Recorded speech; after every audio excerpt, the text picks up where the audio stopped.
debate, uncut and after show.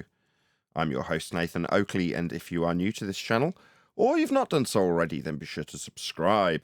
Hit the bell notification icon and join button if you'd like to become a Nathan Oakley 1980 channel member and keep up to date with the Flat Earth debate.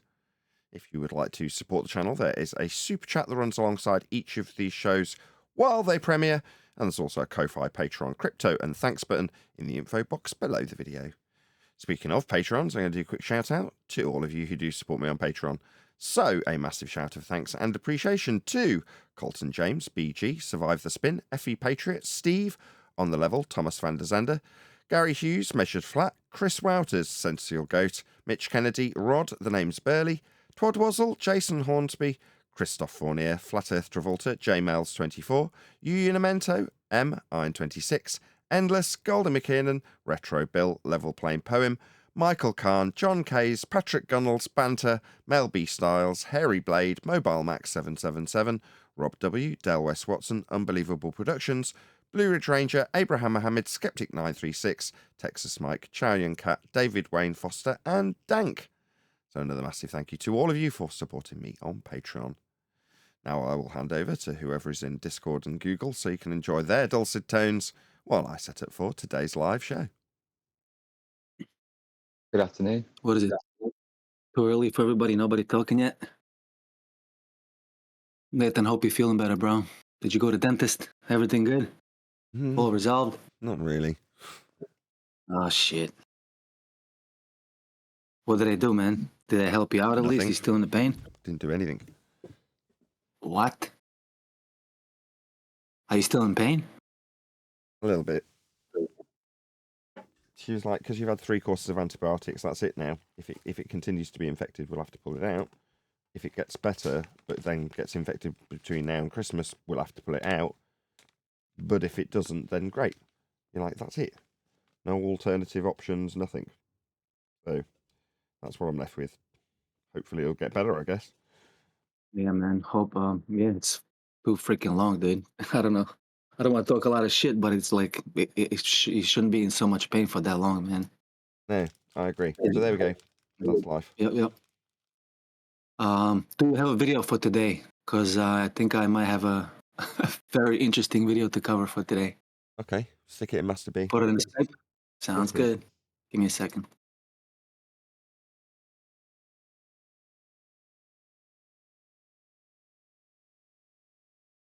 Has it got any magic words in it? Like, oh and wow. Oh, wow. How'd you come to that conclusion?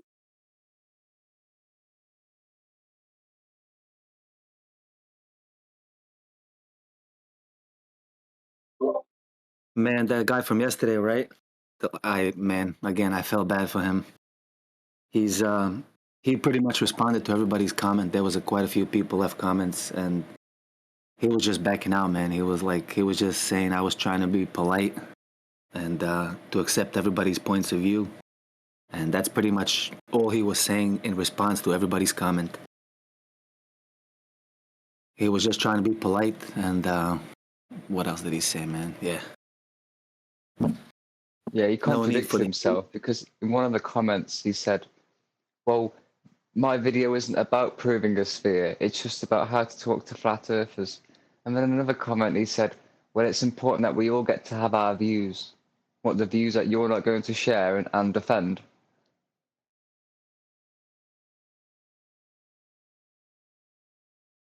I happened across one of his shorts videos while I was sat in my daughter's art class. I'm sitting there on the sofa while she's on the kitchen table in some other person's house doing a lesson. So I'm just scrolling through shorts and I come across that guy under a different account name, but making a shorts video. And the shorts section that he'd put it in was mental health. I'm like, okay, interesting. So he's talking about some random mental health subject. I'm like, okay. But he prefaces the video by pointing out that he used to be a pilot for a helicopter that dispatched paramedics. I'm like, okay, so you're a helicopter pilot, which means that you're going to have some principles or a good understanding of some of the principles we talk about then. So I perhaps suggest that this is the guy bracing against his own disbelief of what he should be understanding about the sphericity of Earth and these crazy flat earthers. Why is he thinking about it? Well, he's dealt with the Earth flat, hasn't he, as a helicopter pilot?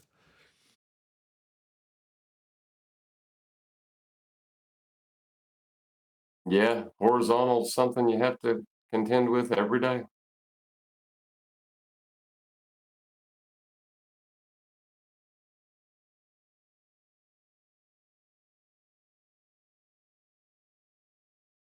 Very few of the people we make videos about in response to their flat Earth accusations actually do anything. Can you name any of them that have done anything? I think the only one's Matthew Learns, who, rather than using his 100,000 subscriber channel, decided to put his response on the 5,000 subscriber count channel so that nobody would see it. But I don't think there's any other people who have actually made response videos at all. Wasn't there a In all guy called fairness, Planner Walker that's a right. few years ago? Wasn't there a guy called Planner Walker a few years ago who you spoke to and made a couple of response videos? Well, But he's I'm different. going back years and years. I'm not talking about people on our own side, so I'm not counting Slyman, Dan, McToon, Planner Walk. Gotcha. Those are all anti-flat earthers, aren't they? So they don't count. I'm just talking about your average Joe that's got a different channel, this guy's mental health, and makes a flat earth video. And we make a response video, and then nothing happens. Now, back and forth between us and the anti-flat earthers is par for the course. So, yeah, Planner Walk's made plenty of videos about me, and I've made plenty of videos about him, I'm sure. But that's different. This guy's not Planner Walk or Simon Dan, is he? It's just regular Joe, happens to have made a flat earth video. Yeah, I get the difference, of course. Yeah, but either way, what are they going to really say back? Well, I don't know. Wow. That's why I note it, Wow. because I'm intrigued. I want to hear their response. Not an anti-flat earth response that decries the globe in the first instance, or some other stupid nonsense that Planner Walk, for example, would give us. No. Not you and your reference frames are ruined like Simon Dan would give us. No. I want to hear what Joe Normal, in this case a helicopter pilot, has to say when he's confronted with the fact that Earth's measured flat. I want to know what his response is. Not him particularly, but you know what I mean?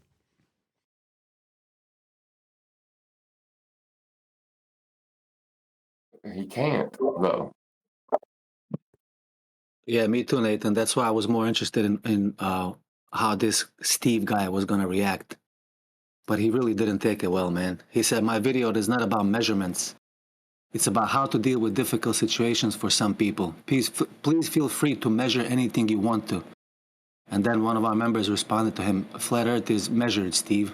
Is that a difficult situation for you? And he said, like, okay, I don't know how to relate to my message of respecting others' beliefs and avoiding conflicts. You appear to continue to bring up something I never brought up. You don't need to persuade me about anything. Go enjoy whatever belief you want. So he still keeps insisting these are he's beliefs. ignoring the respondent then, because the respondent's pointing out that we've got measurements, therefore not beliefs. He's specifically leveled Exactly. beliefs at our door, and he's like, I'm not addressing that. No, you brought up the fact that you suggest we've got beliefs. Therefore, we need dealing with in a psychological manner. We're coming back at you saying, no, we haven't got beliefs, we've got measurements. How are you going to deal with them? Well, I didn't bring them up. Continue to believe whatever you like. Wanker, you're not listening. Absolutely. And this was after at least 12 or 13 back and forths that I had with him. This is just the last comment of this last person who interjected. But I told him the point of the response video to your video was to teach you how the earth is measured flat. No beliefs required and nothing to do with any points of view. Well, And I then didn't bring again, he that up in my responded, "That's video. not what my Enjoy video your was about." belief. Yeah, he didn't know what to say, man. Like, he's literally, his next response was like, that's not what my video was about. Then I told him, Yeah, do he you know went how to into a read? trance. Clearly, was that? I said he went into a Was that? trance. Yeah. He's on YouTube Yeah. telling people how to deal with flat earthers. He gets a few flat earthers to deal with, and his response is, I wasn't talking about that. You're telling people how to deal with flat earthers, and you don't have to deal with them, do you? Because the moment they come to you and say, well, I've just got measurements, how are you going to deal with that? No. I'm only advising people how to deal with a broad spectrum of personality disorders that I perceive flat earthers to have. These idiots that I described them in comparison. Like, you respect other people's belief, but yet in a category, in a description of an example, hypothetical or otherwise, you described your opponent, the flat earther, as an idiot. Like, respecting people's beliefs. You categorize the guy in your example as an idiot, the flat earther, that is. And they pull that And crazy. crap. Liar. Exactly. That's exactly what I told him. I said acceptance and politeness by calling facts of reality bizarre beliefs, attempting to ridicule a group of people by way of straw man, begging the question, baseless assertions, and many other logical fallacies you committed in your nonsense video. Is that the acceptance and politeness you're speaking of? And now you're the one who's offended? This is my last comment to you. Earth is experienced, measured, and navigated flat and stationary. How rude of me, eh? And then he said, my video was not about trying to convince anyone, just accept different points of view. What is your point about acceptance and politeness? He's asking me. Oops, I forgot you are not going to respond. That's his response to me. And then another fella interjected and he continued with him pretty much about the same shit. Earth Okay, might you be do flat, you. but I'm you're not trying to rude. change your mind and stuff like that. Completely incoherent. Sorry, I was slightly distracted as you was rounding out at that point. My chat went from members only to public without me doing anything. So at the bottom, before I go live, it says members only chat. And then without me, I was just literally looking at it going, oh, I didn't set that to members only. And then as I was thinking about it, it's changed to chat publicly. I'm like, that's weird. Anyway, sorry.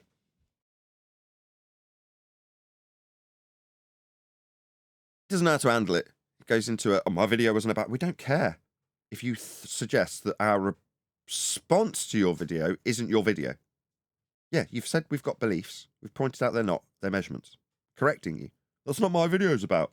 Oh, so we're only allowed to accept it at the face value of incorrect nature that it has. That we're only allowed to accept it based on the incorrect premise that you put forward. We're not allowed to challenge it. We're not allowed to refute it. And if we do, we're told it's not the video you made. No shit. He we made. He believes that our measurements are a belief, I think. No, when it's pointed out they're not, he doesn't know how to handle it. Yeah, that's what I'm saying. There's no response. They're better off just walking away from the subject and going back about their lives. But he's entered the fray for a reason, and I would suggest it's because he's got a bout of cognitive dissonance that he needs to contend with himself. That is to say, as a helicopter pilot, unless I'm very much mistaken, because it was under a different channel name when I saw that shorts video, and it might just be someone who looks very similar to him. I think, given it, my memory's typically about 24 hours long, short term, it was within that period, so I think, no, I do recognise you. So I could be completely mistaken, but I don't think so. Right. So that means he's heading towards the nut house. Yeah, or anti-flat earthism. Yeah, the nut house. Anti-flat earth, padded room. What's the difference? Difference is he's claiming to be a mental health expert, giving people advice in that regard.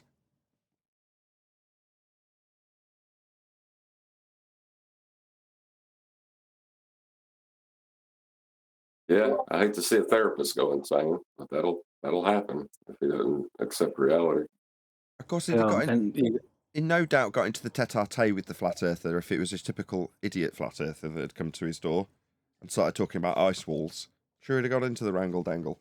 Oh, really? How interesting. How did you discover this exciting subject? Or some other waffle that he claimed he'd do in his video. The minute he's actually presented with evidence, as opposed to his understanding that we've all got a belief, he doesn't know what the hell to do.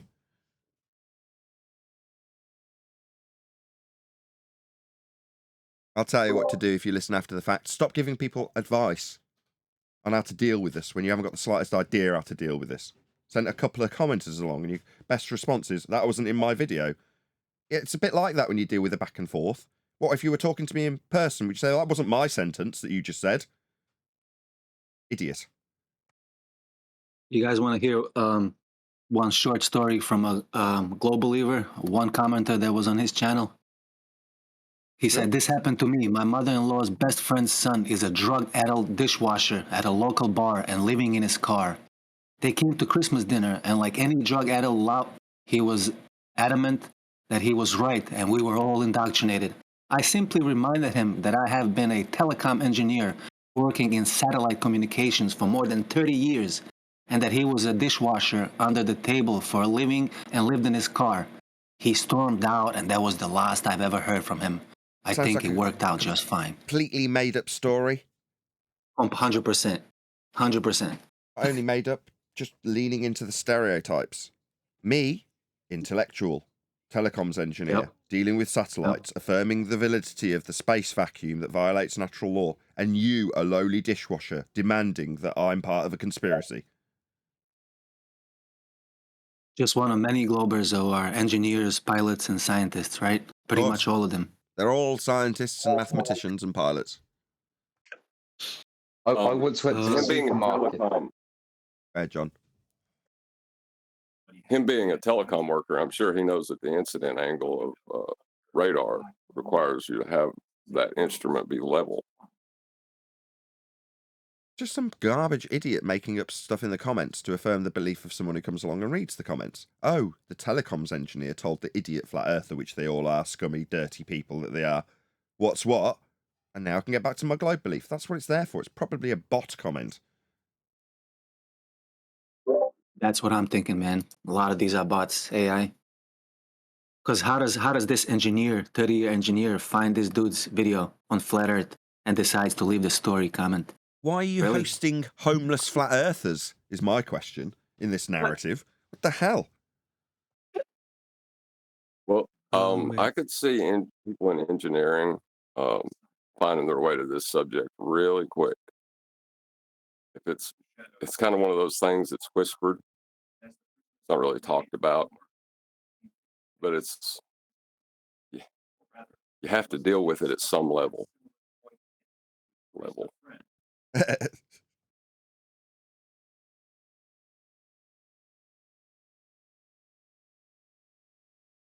Yes, it's plain for all to see. Plain. Right. Yeah. Just don't get away from it.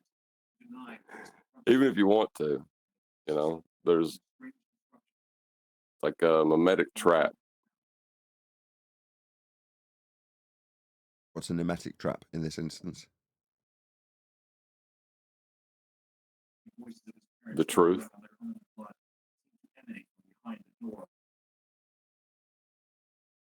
Yes. Anyway, good that people have gone along and commented.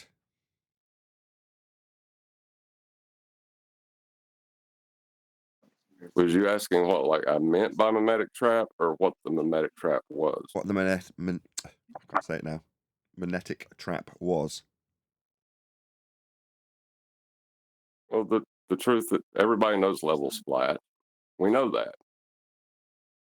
But that means Earth is flat. And that's you can't reconcile that if you believe that you live on a sphere. Right. Let's live inside it instead.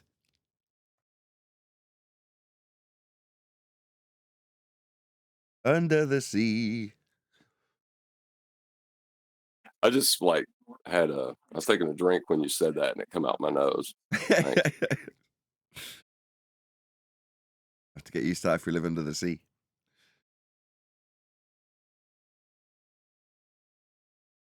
So what we're covering this, deflating the flat earth theory. This is the guy who looks a bit like Dave McKeegan. It's like a bit of a Dave McKeegan Yeah. ripoff. Some wanker. I love that word.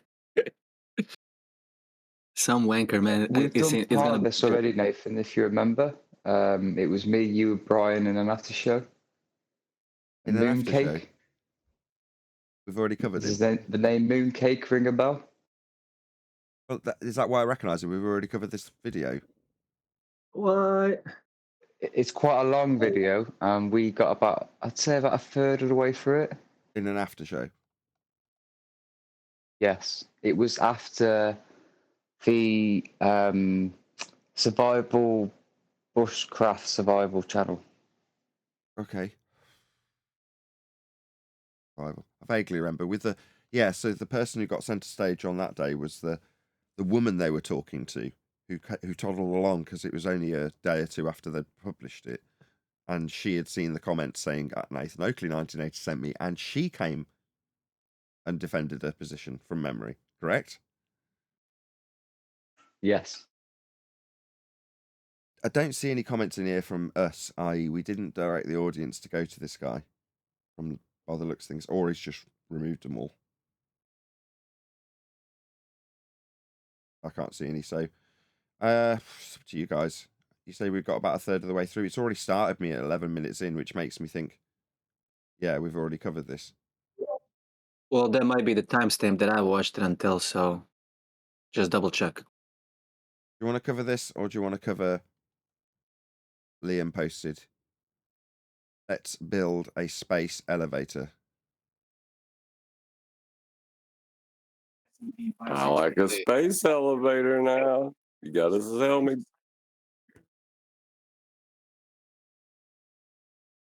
Well, the mooncake one, that's why I thought it was more appropriate for a QE show, because it's so long. He's done like a documentary. It's at least like 40 minutes, that video about Flat Earth. So it's quite extensive. And it goes into maps and models and diagrams, the history of it. It's quite a long breakdown.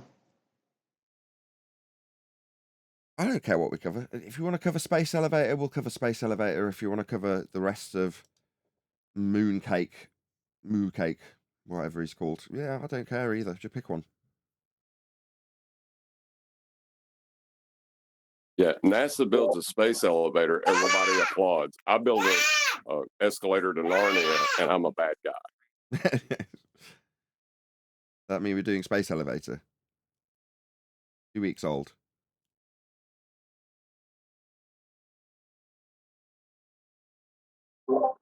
Yeah, if we finish early, we can finish the moo cake too.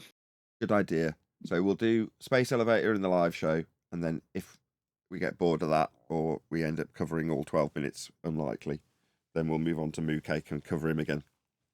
Fine, that's a plan. Going to be a good afternoon. Maybe. We'll see how it goes. Well, that story you read out earlier, Mosh, that reminds me, it's like me parking at a supermarket, and then a homeless person coming up to me and telling me that I parked in a disabled spot, so I'm likely to get a fine. So instead of me just accepting information, I tell him he's a bum and he's homeless.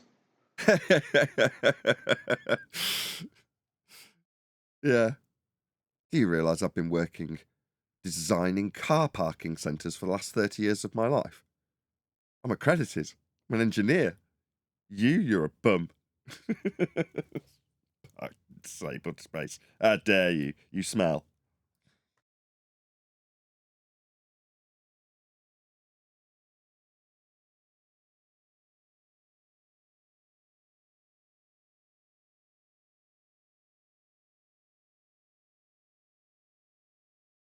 The more we talk about Earth being measured flat, the less exposure we get, by the way.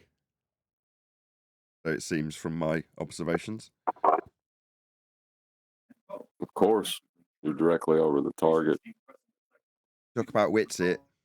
Those videos will get the slightly less heavy-handed treatment. They will reach a few people. But shows that predominantly talk about Earth being measured flat, they don't get promoted at all. Nathan, but you mentioned as far as comments, I think a lot of anti-FE guys do remove the comments because my comments rarely ever show on their videos. But if it's someone like Steve yesterday, like perfectly fine. All my comments stayed. They were there like immediately after refresh. They're there. A lot of people put like comments that you have to they have to go either through a check or they don't show up at all. So my comments rarely show on these anti-FE videos that we make. But if it's someone like Steve, they're going to be there. Of course, comments are very powerful. People scroll through the comments, not necessarily paying attention to the video. If they come across something intriguing, they'll open up that thread and have a read through it. if you're in there having a back and forth about how Earth's measured flat in an anti-flat earther video, that could be absolutely devastating. Because they've got a huge number of people. All the footfall goes to their video.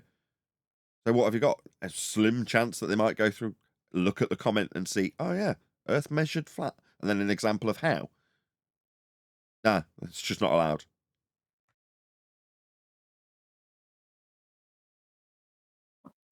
Yeah, like every time I think about this, how they're censoring the information, I think about how I could apply that if I was the emperor and I was naked, you know?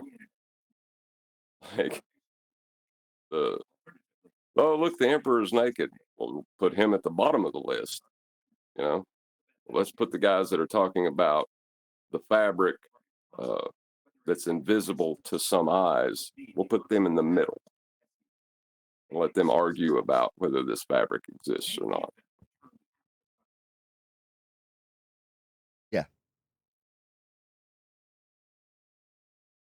And make sure all the arguments are about how good a quality of invisible thread that there is. And remove the word invisible. But how good a quality is the threads he is wearing. We will assume he is wearing them, and we will debate about the quality of the thread. Just won't mention its invisibility. Ignoring the underlying facts that there isn't any clothes. Because if it does ever come up, they're invisible. We won't mention that. We'll argue about the quality of the threads. Right. Because it's visible to them. They can see it because they're not stupid. Remember, it's only stupid people that can't see this magical fabric.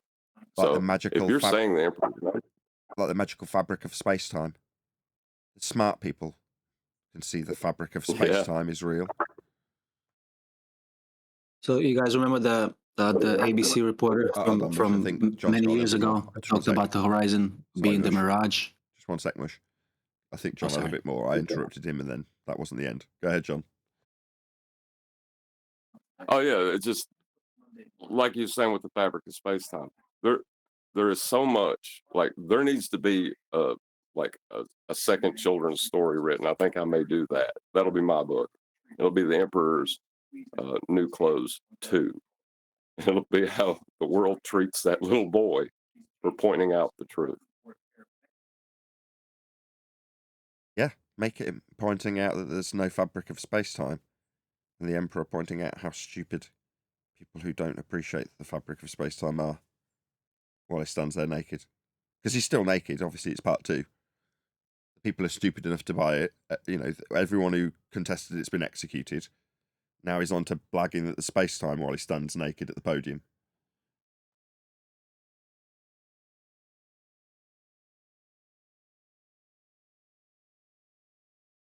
Like you say, any detractors are dragged to the back of the crowd, put behind a fence.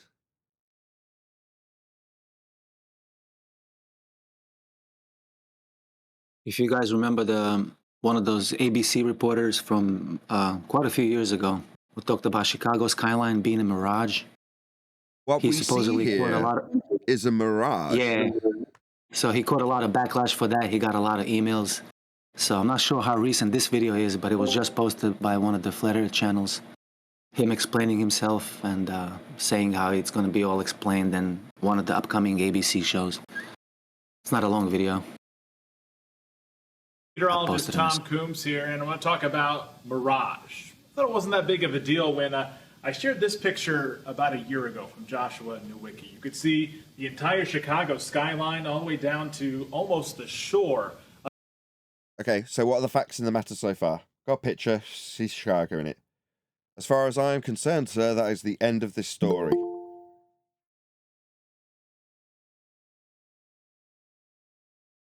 Of Chicago from the shores of Lake Michigan, something I said was impossible. Sorry, what the unholy hell are you babbling about, you stupid, idiotic weatherman? Shouldn't be possible. First statement, here's a picture of Chicago skyline.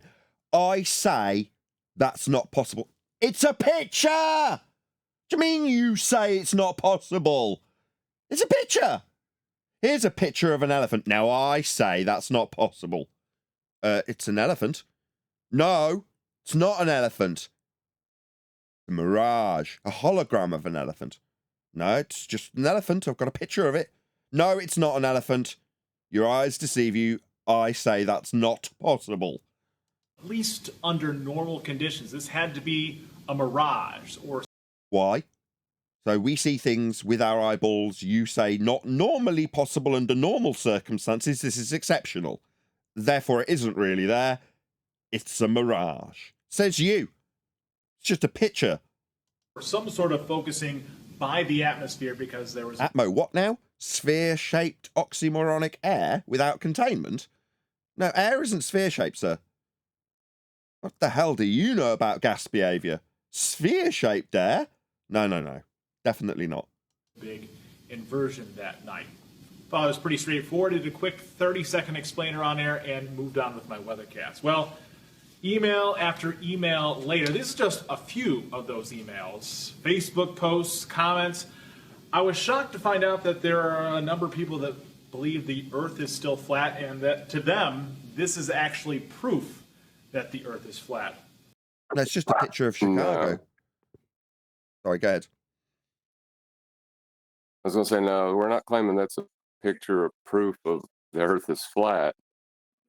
That's a picture of something that's not possible if the Earth was a sphere, which is still contextually just wrong. Yeah, his position is that this shouldn't be possible. Therefore, it must be a mirage. Well, that just means that you're saying it doesn't work on a globe. Now, your juxtaposition is Earth is flat because these guys who emailed me say this is proof of it? No. We just see Chicago skyline. You can infer from that whatever the hell you like. When it doesn't work with your globe model, if there was such a thing, the mathematics being 1.2 times the square root of the observer site in feet, when deriving a geometric sphere edge horizon below surface level that's flat, then you say it doesn't work. That's your claim failing, and your excuses for it. It's got nothing to do with flat Earth. Can I just point out that what the actual claim was that air over water is cooler, which it is. So they're trying to infer or insert Snell's law into one medium and ignore that Snell's law is based around two mediums. And they're trying to infer that in the nighttime, that this is what they were trying to infer. In the nighttime, see, this is the thing. In the nighttime, the temperature over the land drops, right? So the air over the land is almost as dense as the air over the water. So you can see it in your horizontal view, more of Chicago in the nighttime. But what they're actually stating is over a flat plane, right? If light did bend through the density of a density differential in the medium, or a density gradient, in the medium of air, then over a flat plane, what you would see in the daytime under those conditions, right, which once there wasn't evaporation, what you would see is the bottom of Chicago appearing to be blocked in the daytime, and then in the nighttime, the bottom of Chicago not really appearing to be blocked, which is exactly as we see. It's like, yeah, because it's flat. You know, that's why these things work, because we have air pressure and temperature, things we can't have if we're not contained. And the exact things that they're trying to claim, they tried to claim before, it's something to do with globe, that exact thing would be exactly that on a flat plane. Exactly that. Would be exactly that.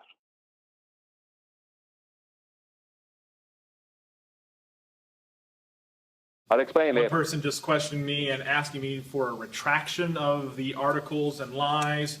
A lot of people try and kind of be nice about it. Well, are you sure you did it right? And then they send me links that the Earth is flat. And some are just pretty straightforward about it. And they title replies calling me a deceiver.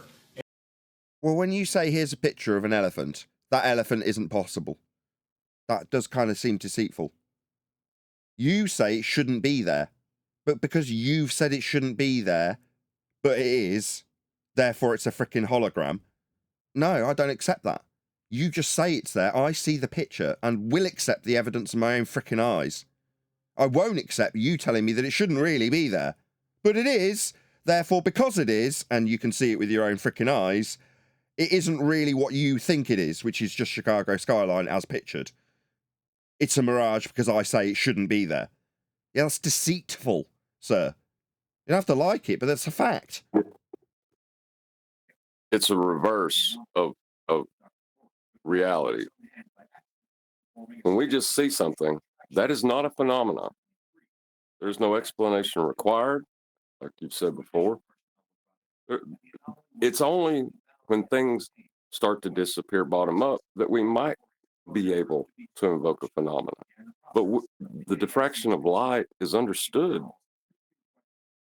I mean, there's a calculation to estimate that. You know, that we have that information. It's all based on a plane of reference. Right. Exactly. Go on, Brian. I'm just saying exactly what I was speaking about earlier is that plane of reference. What I was speaking about earlier when I did this weatherman guy. He literally could not try to explain that without a flat plane of reference. He wouldn't be able to do it. He'd have to use the flat plane of reference. Afterwards, he might try and add in some globe nonsense. But everything he does there requires a flat plane. When you understand it. Yeah, the dancing bear is Steve, the coffee guy. He's not some mythical creature.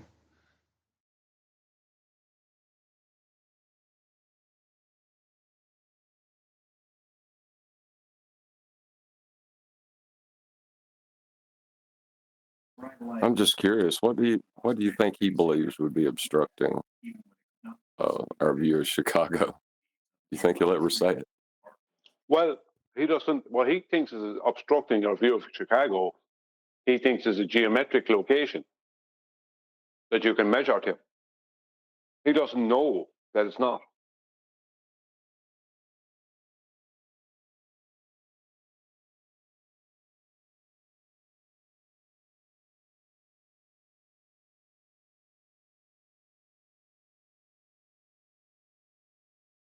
Did we decide which video we were going to cover?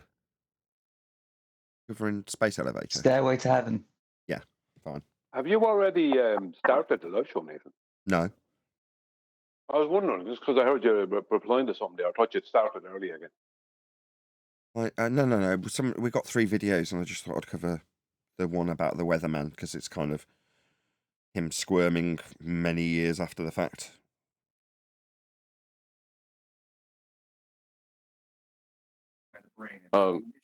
Did you ever try letting the audience decide, like with 1s and 2s in the live chat, about which video to cover?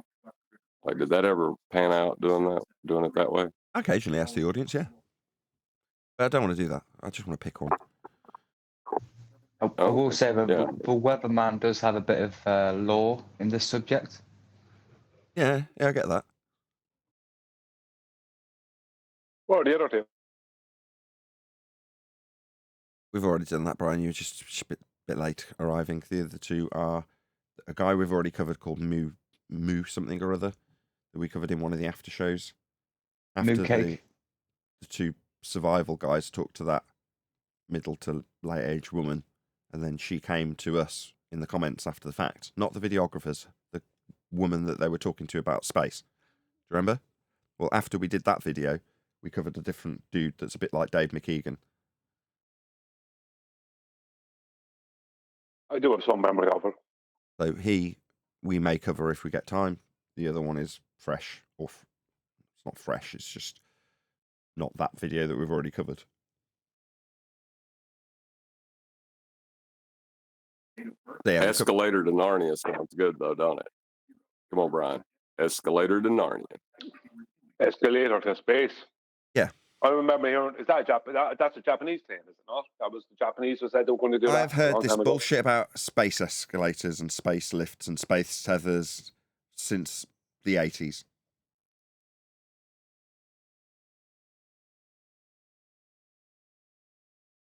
Well, we're just trying to get it right. You know, if you just give us another $250 billion. Another 25, 30 years. Yeah, I mean, you ain't going nowhere, are you?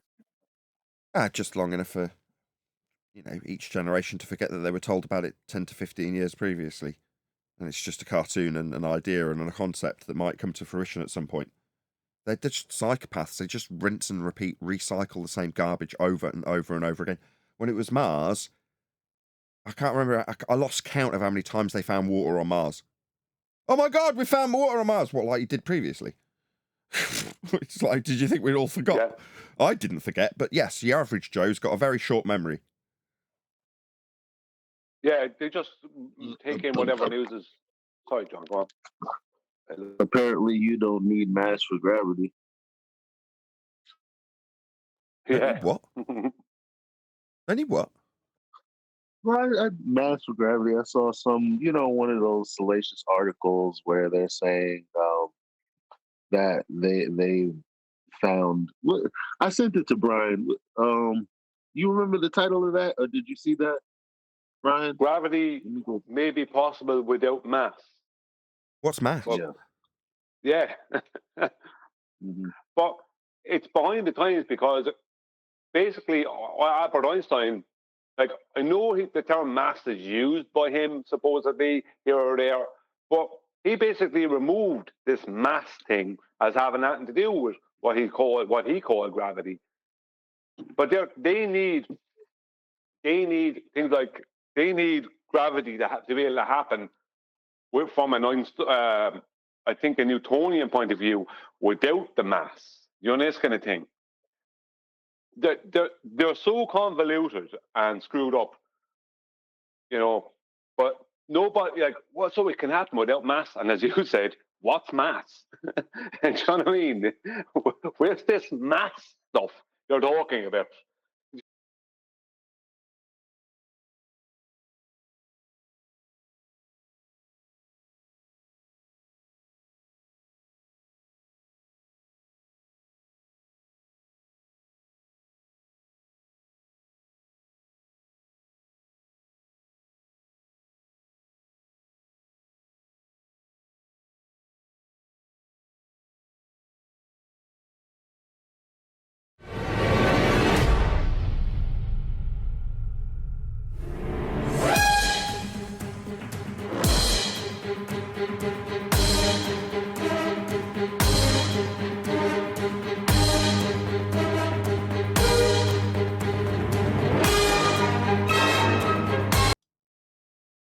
Hello. Good morning, folks. Good morning. Hola. Oh, wow.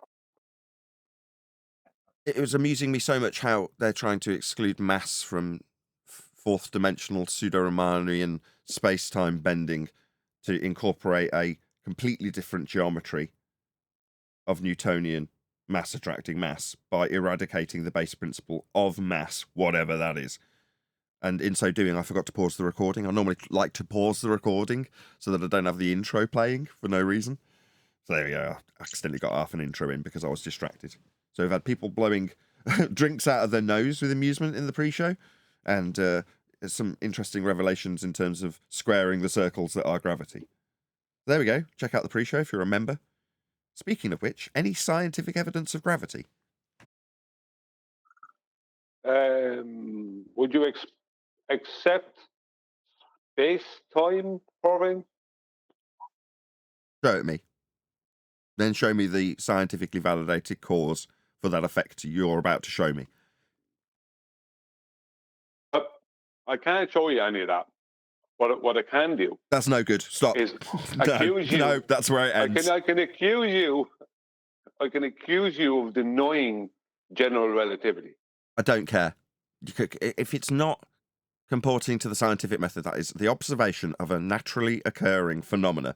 If you are suggesting there is a naturally occurring phenomena, be that space-time bending, or indeed that there's a different phenomena that you want to ascribe the capable of variation and manipulation by a researcher cause of space-time bending, if you want to play it the other way, then I'm gonna, in either instance, as a phenomena or a causal influencer, have to see that thing.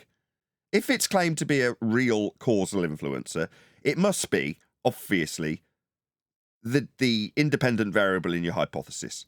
It must be capable of variation and manipulation by you a researcher. And more importantly than anything, it must be real to be an independent variable. That is a causal influencer. For it to be a phenomena, it really only has to reach one criteria. It must be observed to happen. That's it. Well, I got it. my response to that is that we've moved on past that second grade Here we go. version of science, and that what you are looking to see, you wouldn't understand if we showed it to you. I don't care. Just show it me. If you, Or don't. I don't care either way. I'll show it to you. I got this, Brian. I got it. As we watch the transit of Mercury, okay, we see a distortion in its travel. That is the bending of space-time. So what we're actually observing is one light traverse in front of another light. Over time. So, yes. So that phenomena is occultation. The occultation phenomena with ascribed names for the lights that occult one another is the phenomena in that instance. Now you're saying... No. Okay. No. It does not occult the way we would expect the phenomenon to take place. This is something else. It's bending space-time. Yeah, but either way, not occurring the way we'd expect it to, or occurring in a way I can observe it to occur, is still the thing that I'm observing to occur. That automatically makes it the dependent variable. If you're saying it doesn't occur in the way we'd expect, I don't care how you would expect it to occur. All I'm interested in is what does occur, and then that can become my dependent variable. The thing that I'm studying is only going to be the thing that I observe to occur. That is the phenomena. That is the dependent variable, whether you like it or not.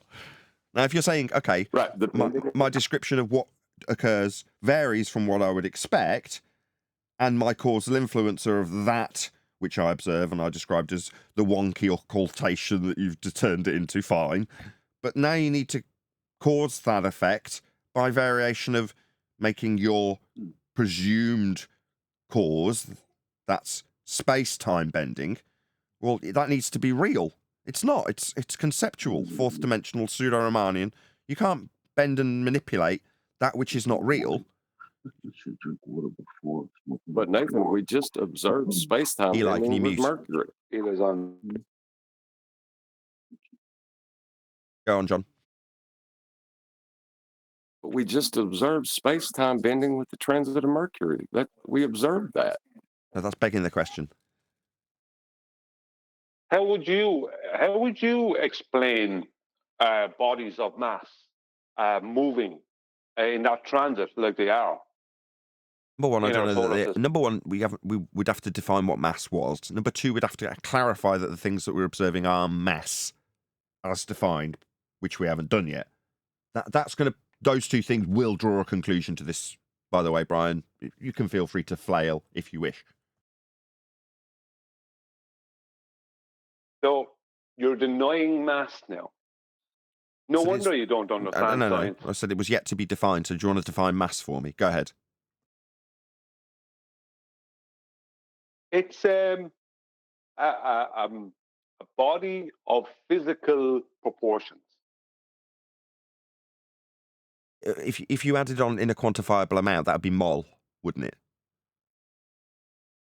But that's not it. It's a quantifiable amount with an inertial vector. But hold on, that's inertia. No, it's the amount of stuff in that vector. So it's in an inertial vector. That's inertia. Oakley thinks inertia and mass are the same thing. No. We've got an equivocation fallacy. We've got two different definitions for what mass actually is. Neither. One is mole, one is inertia. Well, neither, because one's mole and one's inertia. They've already got definitions. They're not that. That's not mass. You know when you drop your phone, that's caused by mass. No, we haven't defined what mass is yet.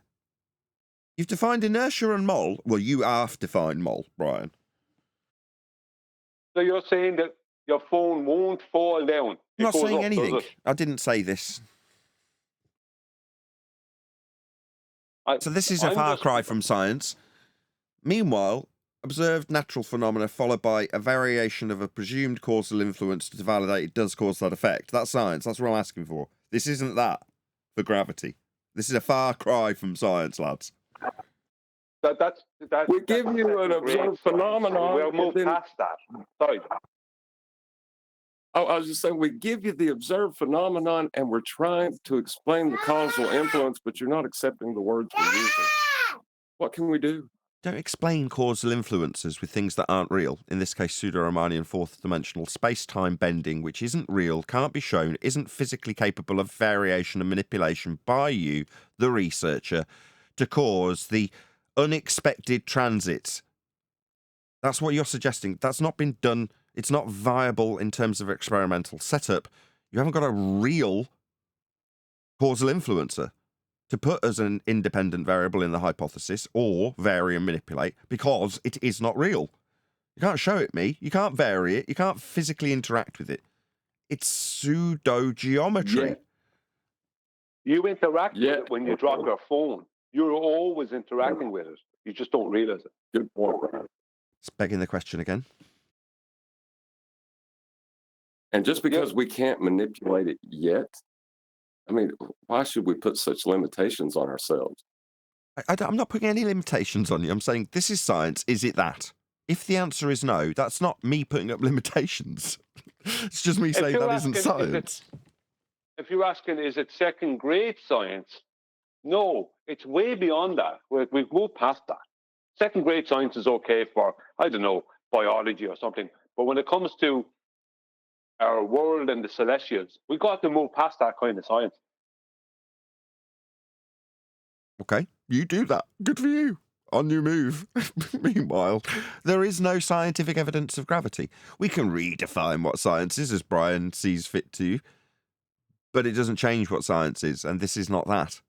Regardless of you suggesting that that old dusty empirical method that proves things is something that we've advanced beyond when we make up just those stories about pseudo-geometry causing things. No. That's just not science. I'm not putting any limitations on you. You know, when you orientate your phone from landscape to portrait mode, that's because of gravity. Science, that.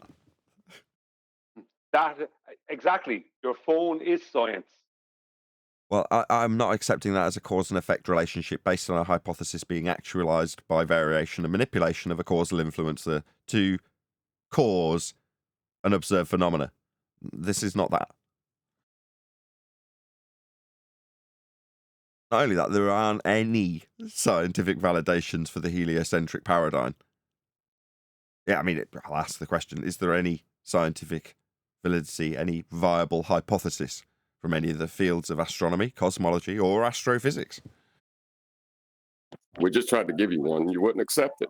Well, I don't know what I'm going to do here. Just give me a Why won't phenomena you that's been accept what I'm validated by causal influence and manipulation. That's what I'm asking for. That's science. Give me that.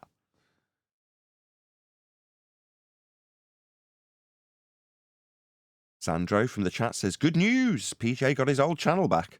Well, the one I said to write off. I was like, just give up on it. Fair enough. Good for him. Hopefully we'll all still be in the subscription feeds. At PJ Cruikshank. What's the hypothesis again? What's a what? Hypothesis? No. What's the hypothesis What's on their they don't have one. claimed experiment? They don't have one.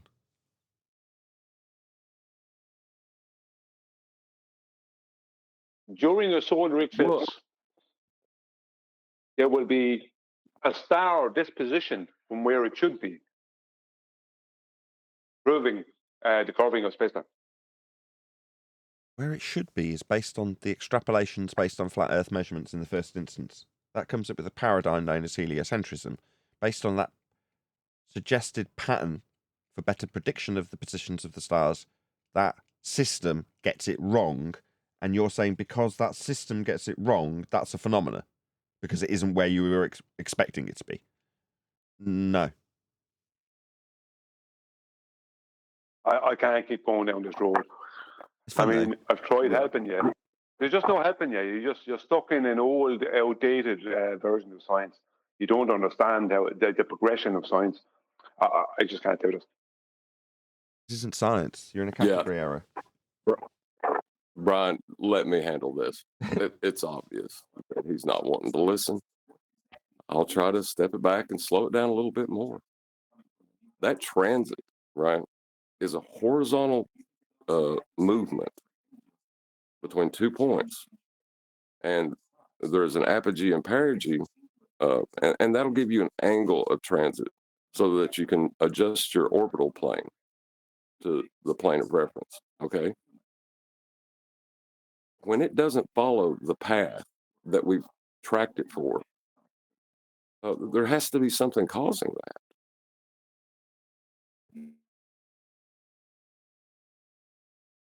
He was addressing you, Brian, not me.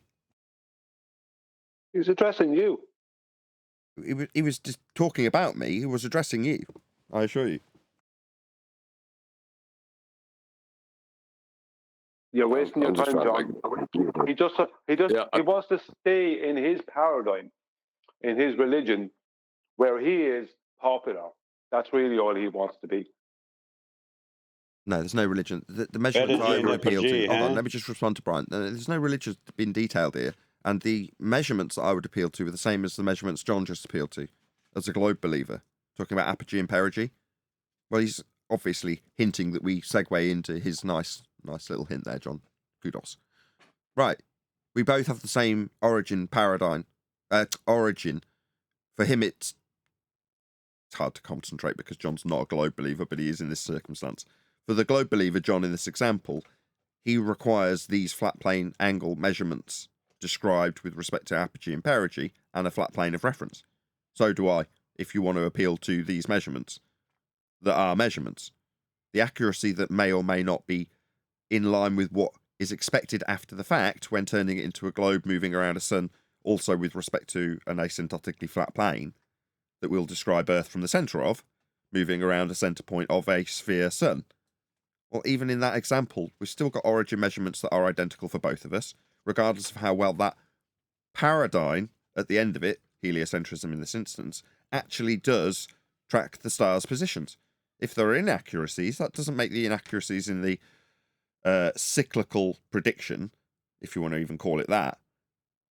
That doesn't mean that that's a phenomena. It just means that the prediction, if you want to call it that, got it wrong.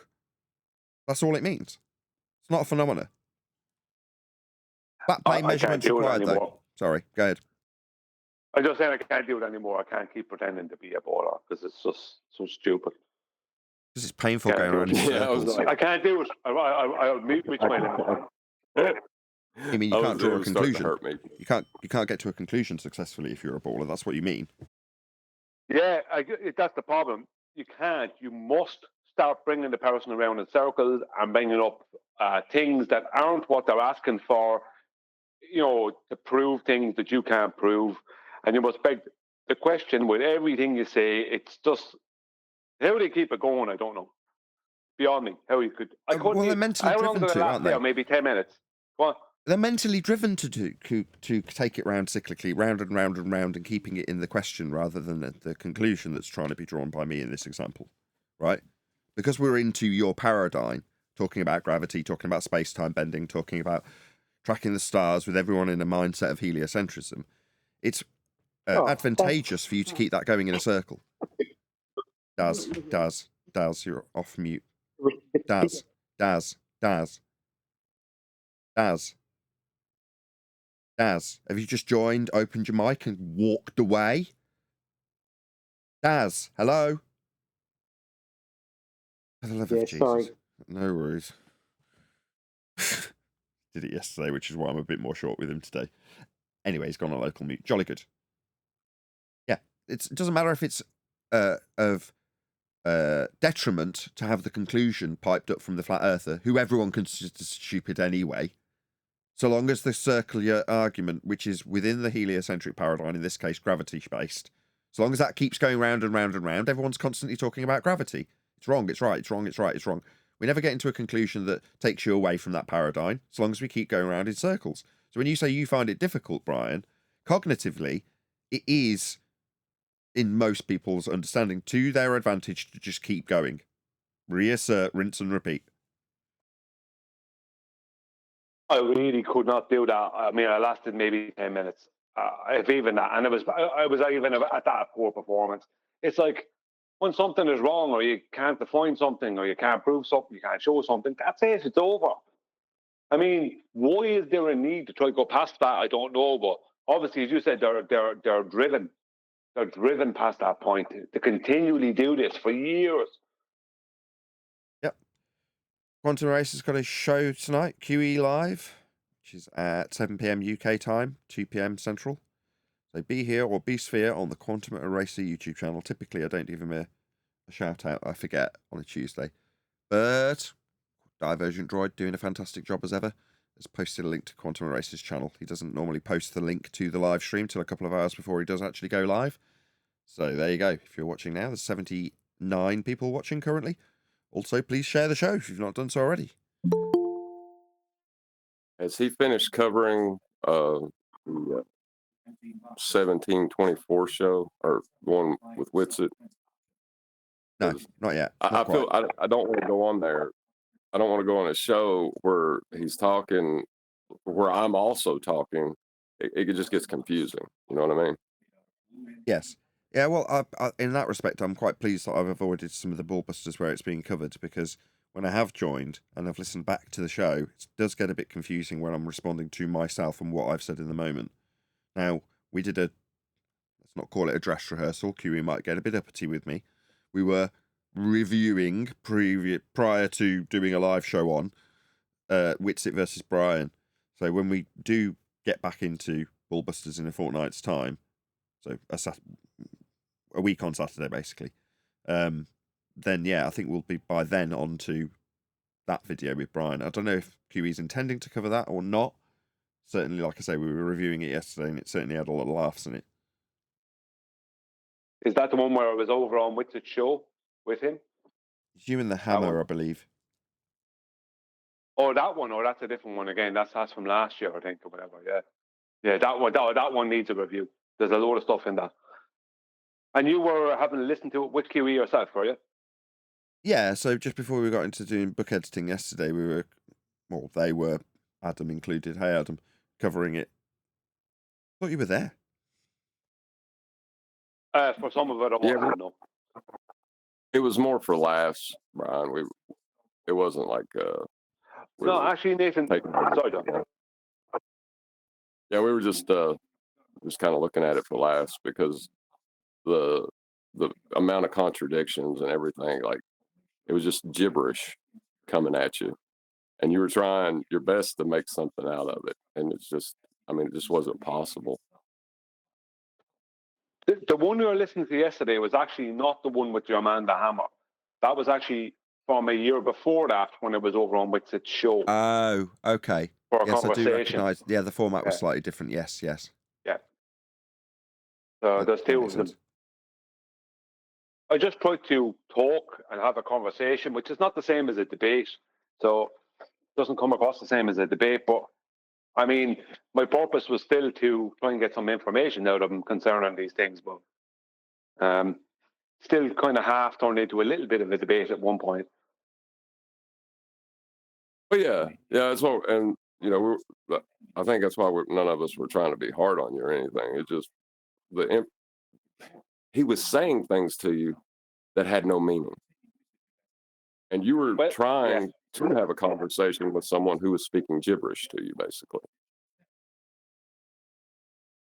Yeah, it was difficult to have a conversation when I was asking. See, the problem is when it's not a debate, and this is kind of where that actual thing did kind of turn into a little bit of a debate on his side, his end more so, is because when you're trying to have a conversation and I ask you something, it's harder to waffle off a heap of rubbish to someone in a conversation, because you have to give a certain amount of mutual respect.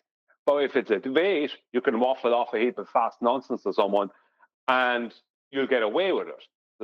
But in that situation, it's not so easy. When you're speaking, it's not going to be so fast. So when he was speaking, it was more slowed down.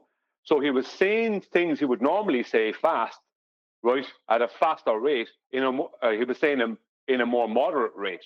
And so it was like this slow kind of going nowhere.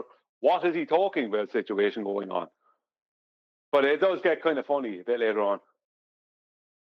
Okay, so like I say, that may get covered on QE's show tonight. We'll see how we go. In the meantime, as I say, if you're a member, you can check out what we covered in regards to the ABC reporter when he's basically doing a response to what has now become as who was it that said it? Was it you, Sensual, that said it's become flat Earth law? What you see here is a mirage. No, it's just the Chicago skyline. Nevertheless, we covered that in the pre-show. What we're going to cover today is about space elevators. Now, if you're as old as I, you'll remember this from years ago, getting repeated cyclically over and over again, maybe every 10 or 15 years. I'm talking about this idea of a space tether, space elevator, space escalator, whatever.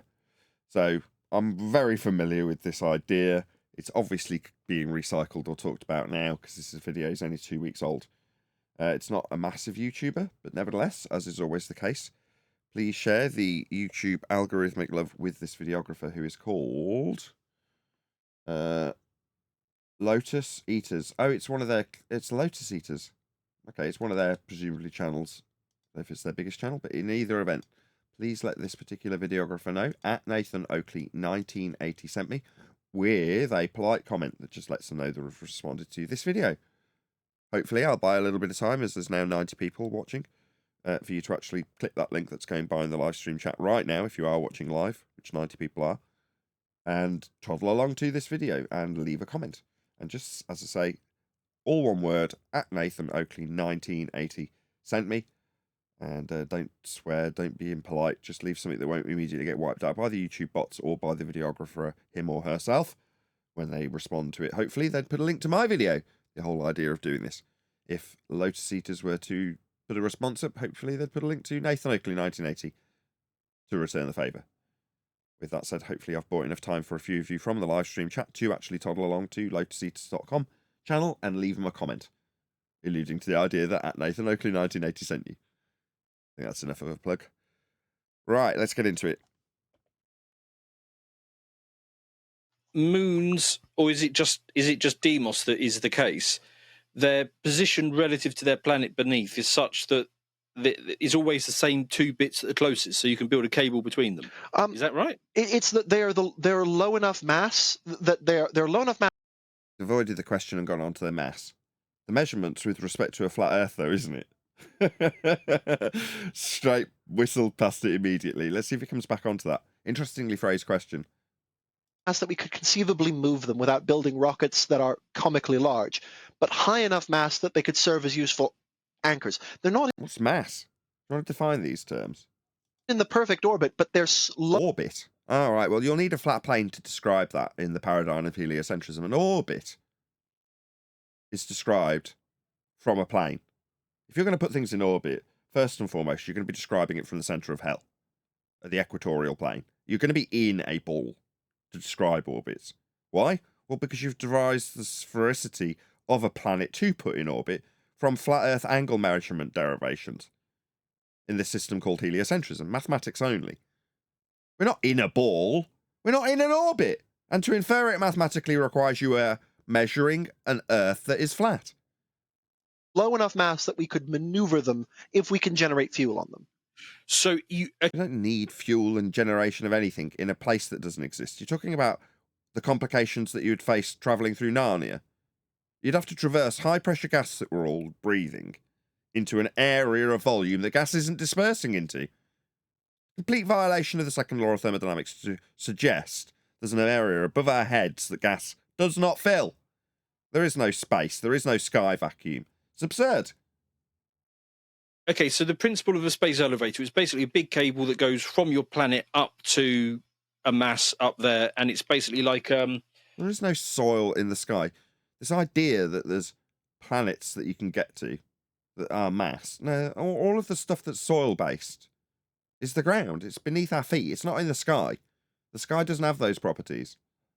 Oh, was it like those Scottish guys who... Ed? Also, he shouldn't describe the vector as up, and that's with respect to a horizontal plane. He should say, you take the cable out. Yep. Yeah, stop using our terms. He's right. Stop using flat Earth terminology. Who swing around with a rope and a weight on the. Yes, Brian. Sorry, I tried to get you before you press play. That's right. I think he's thinking now. I could be completely wrong. I think he's thinking about some kind of a mass that will be geostationary in orbit, where they could put an elevator from their globe up to this, or escalator, whatever, up to this mass that they'll have in orbit, geostationary orbit, which means it'll always kind of be over the same coordinates on their globe. Not that they have a coordinate. Yeah, you are correct, right? First and foremost, let's just agree, yes. But your terminology is slightly off in modern terms. They don't use geostationary anymore. It's just too telling. Geo, what, like Earth? Stationary? What, like not moving? It's not what they call it anymore. Do you know what they call it now? Go on. Geosynchronous. No, I think that's is that not a third? There's like 3 separate types of orbits, I think. No. 4. Geosynchronous means it's moving at the same rate as the turning of the surface that they're claiming is in motion. Right, that's the Earth's surface. Synchronous, as in it's synchronized maybe with that was it. the one I should have used then. So what does that mean? It means that it's above the same position. That's to say that the light moves with the ground that they claim moves when it's not moving. That's geosynchronous orbit. Geostationary, that is to say that, well, that's the same thing. It's above the same point. They just changed the terminology because the terminology of geostationary is too telling. Well, I looked online at that before, and I remember looking up the because I needed to know the different types of orbits. And there was, I think, 3, possibly 4, but there was definitely 3. And I do remember there was a confusion between geostationary and geosync. What is it? Geosynchronous. They're the same thing. Synchronous. Geosynchronous and geostationary, the same thing. They were trying to make them out to be different. Right. From what I was reading, so I don't know. Maybe I'm wrong. Maybe I'm wrong, but I'm pretty certain that they're the same thing. Well, they do tend to confuse things, don't they? Anyway, so it's possible that they actually are the same thing, but the people who are talking about them just confuse everyone because they don't know they're the same thing, or they're purposefully confusing people, which they do. Yeah, in terms of if it was a light, what it would mean is that the star background would move at its normal rate, right? 15 degrees an hour if you were to track it with the time lapse. Okay, but this doesn't move. It stays above the same position. That's all it means. No worries. I think the difference, Brian, the difference you're talking about is geosynchronous means that the bottom of the satellite will always point towards the center of mass. Geostationary has it in a fixed position where it's stationary, but it appears to have a turn, which is escaping my mind now. But yeah, they are slightly different, but they're both above the same point. Okay, so in one aspect they are the same, but there is a subtle difference in terms of terminology about the movement of the object itself might be turning, whereas if it's geostationary, it's pointing straight down for the sake of argument. No, geostationary means that it would be fixed in space and it would appear to be turning to us because that's what I thought. Turning. Yeah. Okay. And so I am wrong. It doesn't make sense. So it doesn't. So I'm wrong. I don't like either of it. Is that, and one, and the other, I think that's what I was thinking about it too. One of them is geosynchronous, and the other one is geostationary, and there's a third one again. But yeah, one of them is it appears to for us that it moves because we're rotating. The other one stays stationary because it's orbiting with the rotation of a globe arc. Okay. Gotcha. So what you're saying is the names have us confused. But nothing can ever remain fixed in free space in the heliocentric paradigm, mathematically speaking. Nothing can ever remain stationary. Ever. Relatively fixed is what I meant. Relatively fixed. Okay. Well, let's not get into this. It just gets more and more convoluted, doesn't it? Yes. But well, I'm glad we thrashed it out. Anyway, let's get on with it. The ends, and It's not eventually they. It's not a let go. caber, is it? Well, so how would you do it? Because I mean, I don't believe we have the. Well, I'll explain it more simply because I don't believe we have the material science to do anything like Material science. Okay. It's not a material science issue. It's a distance issue if you're claiming to be able to get to a different physical body. But the place that this elevator is going to go to is a sky vacuum. Just bring up this diagram. Let's pretend that this is the surface of Earth. And this is where you're going to send the elevator. Right, the cable's going to go up to here. Right? That means the same as if a rocket does it. Where is it going to be? Where is it going to terminate? In space, right? In a sky vacuum. So the cable can go up, but the gas at high pressure, moving at high velocity in all directions, doesn't enter the black area of volume. Straight up second law of thermodynamics violation. Where you think they're going to put this tether is a place that doesn't exist. It's akin to traversing the wardrobe and entering Narnia. What you think the sky is isn't limited by material science, in quotes. It's a limitation of a fantasy area that doesn't exist. Not how well you can wrap cables together, twist them in a form that they will be stronger than ever. What, to overcome the second law of thermodynamics violation in your fantasy world of sky vacuums? this at the moment, but it essentially is a cable between a point on the planet and a point on an orbiting object. How interesting. See, if I just pause my picture so we can compare and contrast. See, in my picture, you've got a nice black area. Now, in his picture, we're pointing straight down, right? Nevertheless, we're in the frame of mind that this bit is in an area that's 10 to the minus 17 tall, the sky vacuum. Right? So if we're going to suggest that we're looking down from an area with endless volume above clouds that aren't filling the space, we're above gas that isn't also going into this area. It's utterly absurd. So if this is, let's say it's 200 miles high, so it only comes this high off the surface.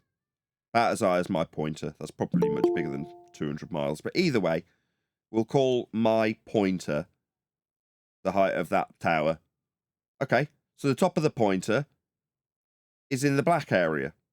An area of volume that gas isn't filling. No. You're sending up structures to Narnia. That's what you're doing. Yeah, but how are you going to describe height, Nathan? With respect to a horizontal plane of reference, maybe describe them from sea level. The height of the tower would be described from a flat plane.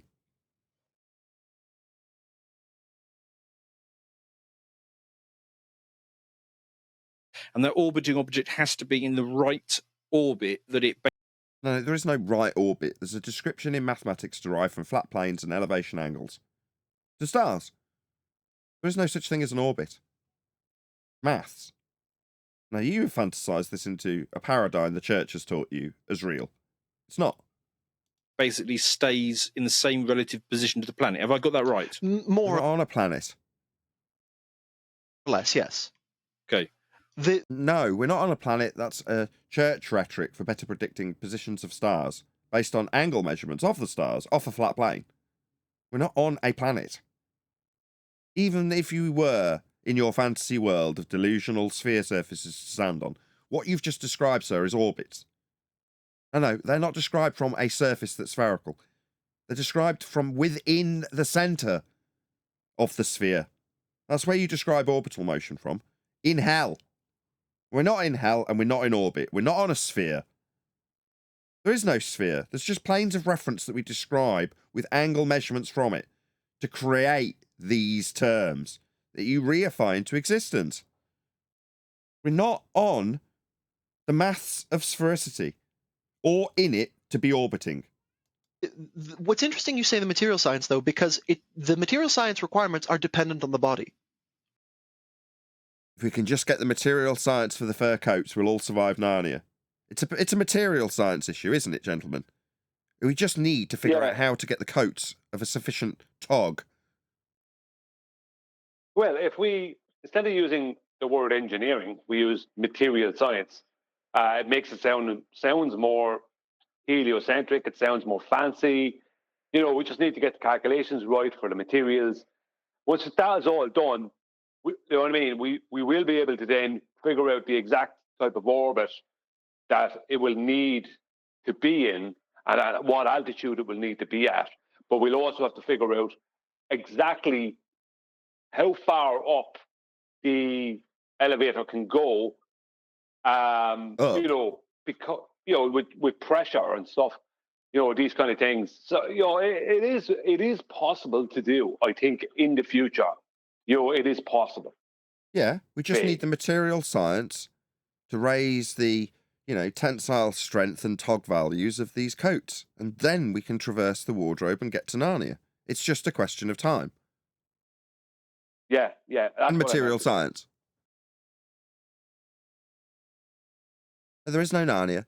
There is no space. It's not a material science issue. What is this material science? Do you just mean materials? Yes. So for some bodies, they're simply not. It's not practicable. Venus rotates so slowly that you would need to place that cable comically far out. Out. So you've started using the terminology correctly now. A minute ago it was up.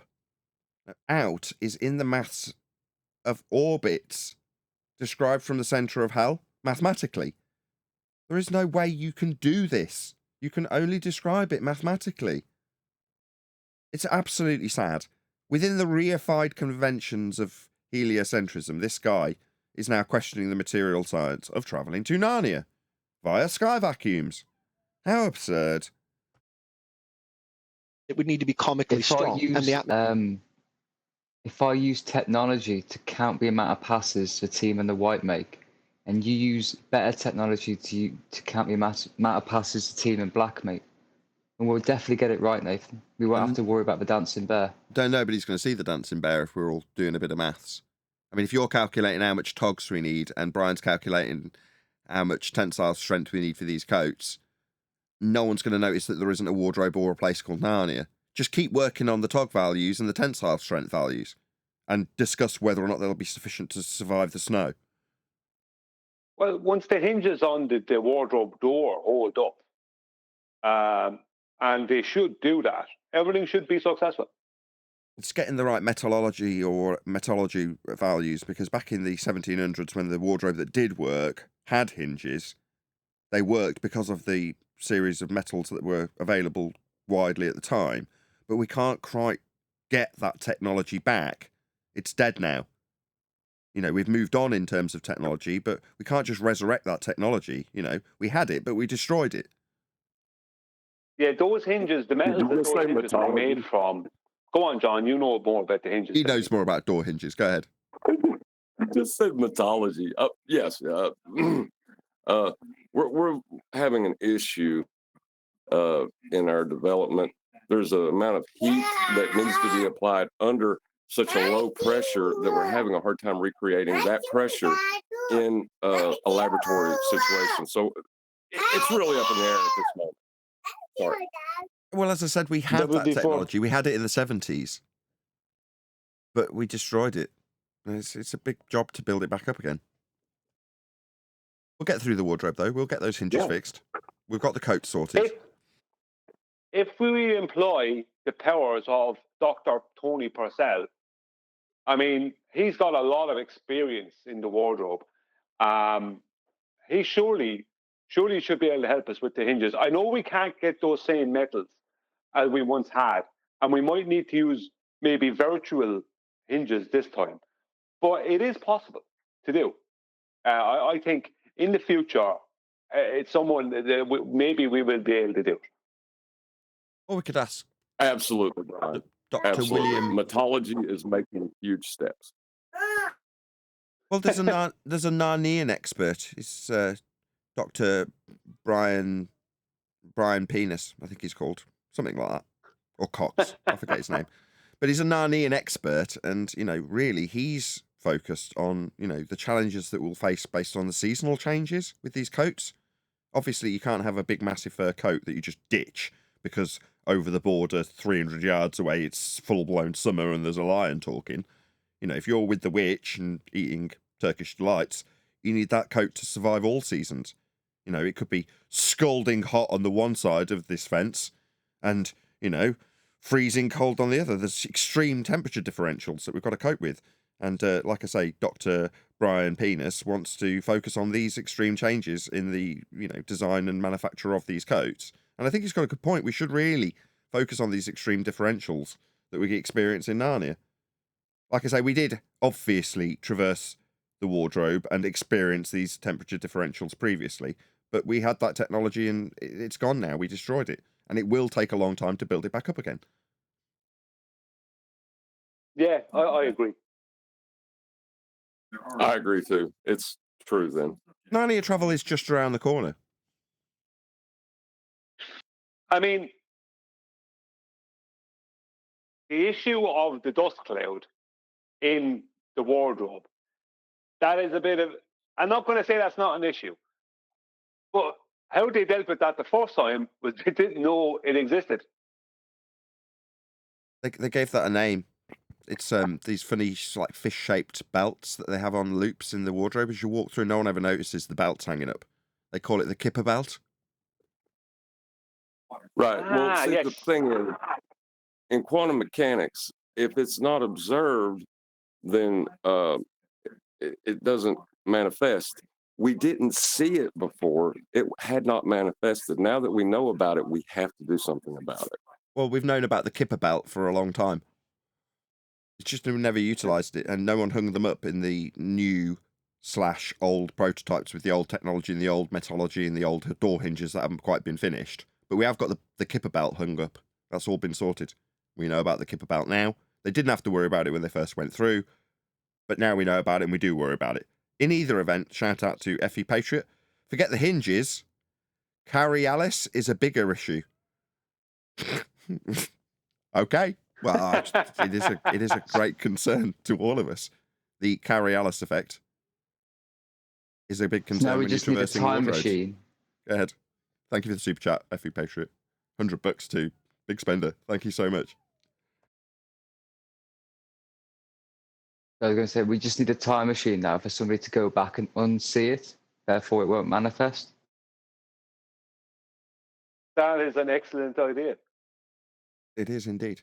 Right, should we get back That's to the kind of minds we need on this project. Now we've descended it far enough into fast, I think we'll get back into a little bit more from the video at LotusEaters. Or I'll do a call to action. If you haven't done so already, please let LotusEaters know at Nathan Oakley 1980 sent me with a polite comment that doesn't immediately get eradicated by either the YouTube bots or the videographer themselves. The idea being that they would actually leave a response video and comment or link to my video in their comment section if they were to make a response. This is the second time we've covered LotusEaters, albeit on different channels. So like I say, if they were to respond, I'd hope they put a link to my video. But in the meantime, if you are watching live, please go and let them know there's 100 people watching. I'm sure they'll appreciate the YouTube love, even though they're a bigger channel than us. So let them know at Nathan Oakley 1980 sent me if you are watching live, or indeed if you're watching after the fact. Hopefully one of my moderators will put a link if this is being premiered as opposed to live, as it is at the moment. There's a link going by in the live stream chat. Do it now. Atmosphere is difficult. The Earth is right on the edge of what we think is practicable, but the Moon especially is actually, the material science requirements are low enough that we could build it now. You could build it out of Kevlar and it would work. In fact... No, it wouldn't. You can't traverse areas of high-pressure gas into sky vacuums to go to a claimed to be rock in the sky called the Moon. Yet the soil's not in the sky, the soil's on the ground. To get to this place that you've ascribed a distance in heliocentric mathematics that exists in a place that violates natural law isn't something you are capable of designing a elevator or escalator or tower or tether to get there now because of the material science of bleeding Kevlar. It's genius. What he just did was, we can't build this space elevator on Earth, right? But if we go through the wardrobe, we can build it in Narnia, right? That's what he's trying to do. Right. So there isn't something that they can account for, you know? Yeah, it's like when they built the ISS out in space. You know what I mean? What you said a minute ago, Nathan, you said, I think we've devolved this into farce enough. Well, let's get back to the video. We haven't evolved it into farce as much as what they have. Let's be honest. I like how automatic it is. The way that people reify the mathematics into existence and then explain concerns from within the paradigm automatically, instinctually, is the bit that you're like, I can't do this anymore. For them, it isn't doing anything. It's instinctual. It's automatic. Was there someone who wants to add something from Discord? Go ahead. And a lift or an elevator works perpendicular to horizontal. On the vertical, they have big problems with that because they're using a flat Earth reference to claim to do that. Absolutely. The massive Kevlar you would require could be taken in 2 launches of Starship. Okay. It's because remember the lower gravity and the fact that it's tidally locked. The low what? Gravity, the bent pseudo-Riemannian fourth dimensional space-time bending. Do you want to show us that? The lower version of it. The fact that it's rotating at a reasonably good clip. What's rotating at a reasonable clip? Means that your space elevator doesn't need to be very far out, and because of the low gravity, the mass of that. Why does he keep talking about this low gravity? What, the slightly less mathematical bent fourth dimension? What's he talking about? He's talking about gravity. He's evoking a force. Oh, he's invoking the vector down, up and down. Yeah, vertical. with a lot of out on the globe. It's the out gravity as opposed to the in gravity. I see. Somebody should let him know that gravity hasn't been a force for 110 years, almost. That cable isn't going to cause it to rip itself apart. On Earth, the problem isn't necessarily that the tension it creates, it's that the mass of the cable as you get higher and higher gets heavier and heavier. Even his own diagram, right? So you've got axes of rotation with respect to a horizontal plane of reference. That's how orbital motion's described. All you're doing is affirming what I already detailed prior to you putting a diagram up. Yeah? You've reified the existence of you on a surface of something that's being described from within the centre on a plane. That's how elliptical motion works. You muppet, you're not inside a ball. There is no orbital motion. We are not moving on a ball. That idea is derived from the flat Earth measurements that originate this system to better predict where the stars will be. And then you need to build it stronger and stronger but on the coats need to be thicker and thicker. They certainly do, sir. Narnia's just on the horizon. Go ahead. What they're talking about in terms of navigation would be a zenith. Yeah, this line straight down to a geographical place on the ground will be a zenith line, meaning 90 degrees to the surface. Yeah, in mathematics, you can only describe this as the zenith position of the elevator. It can only have a zenith if it's a straight line from the ground up. Yeah.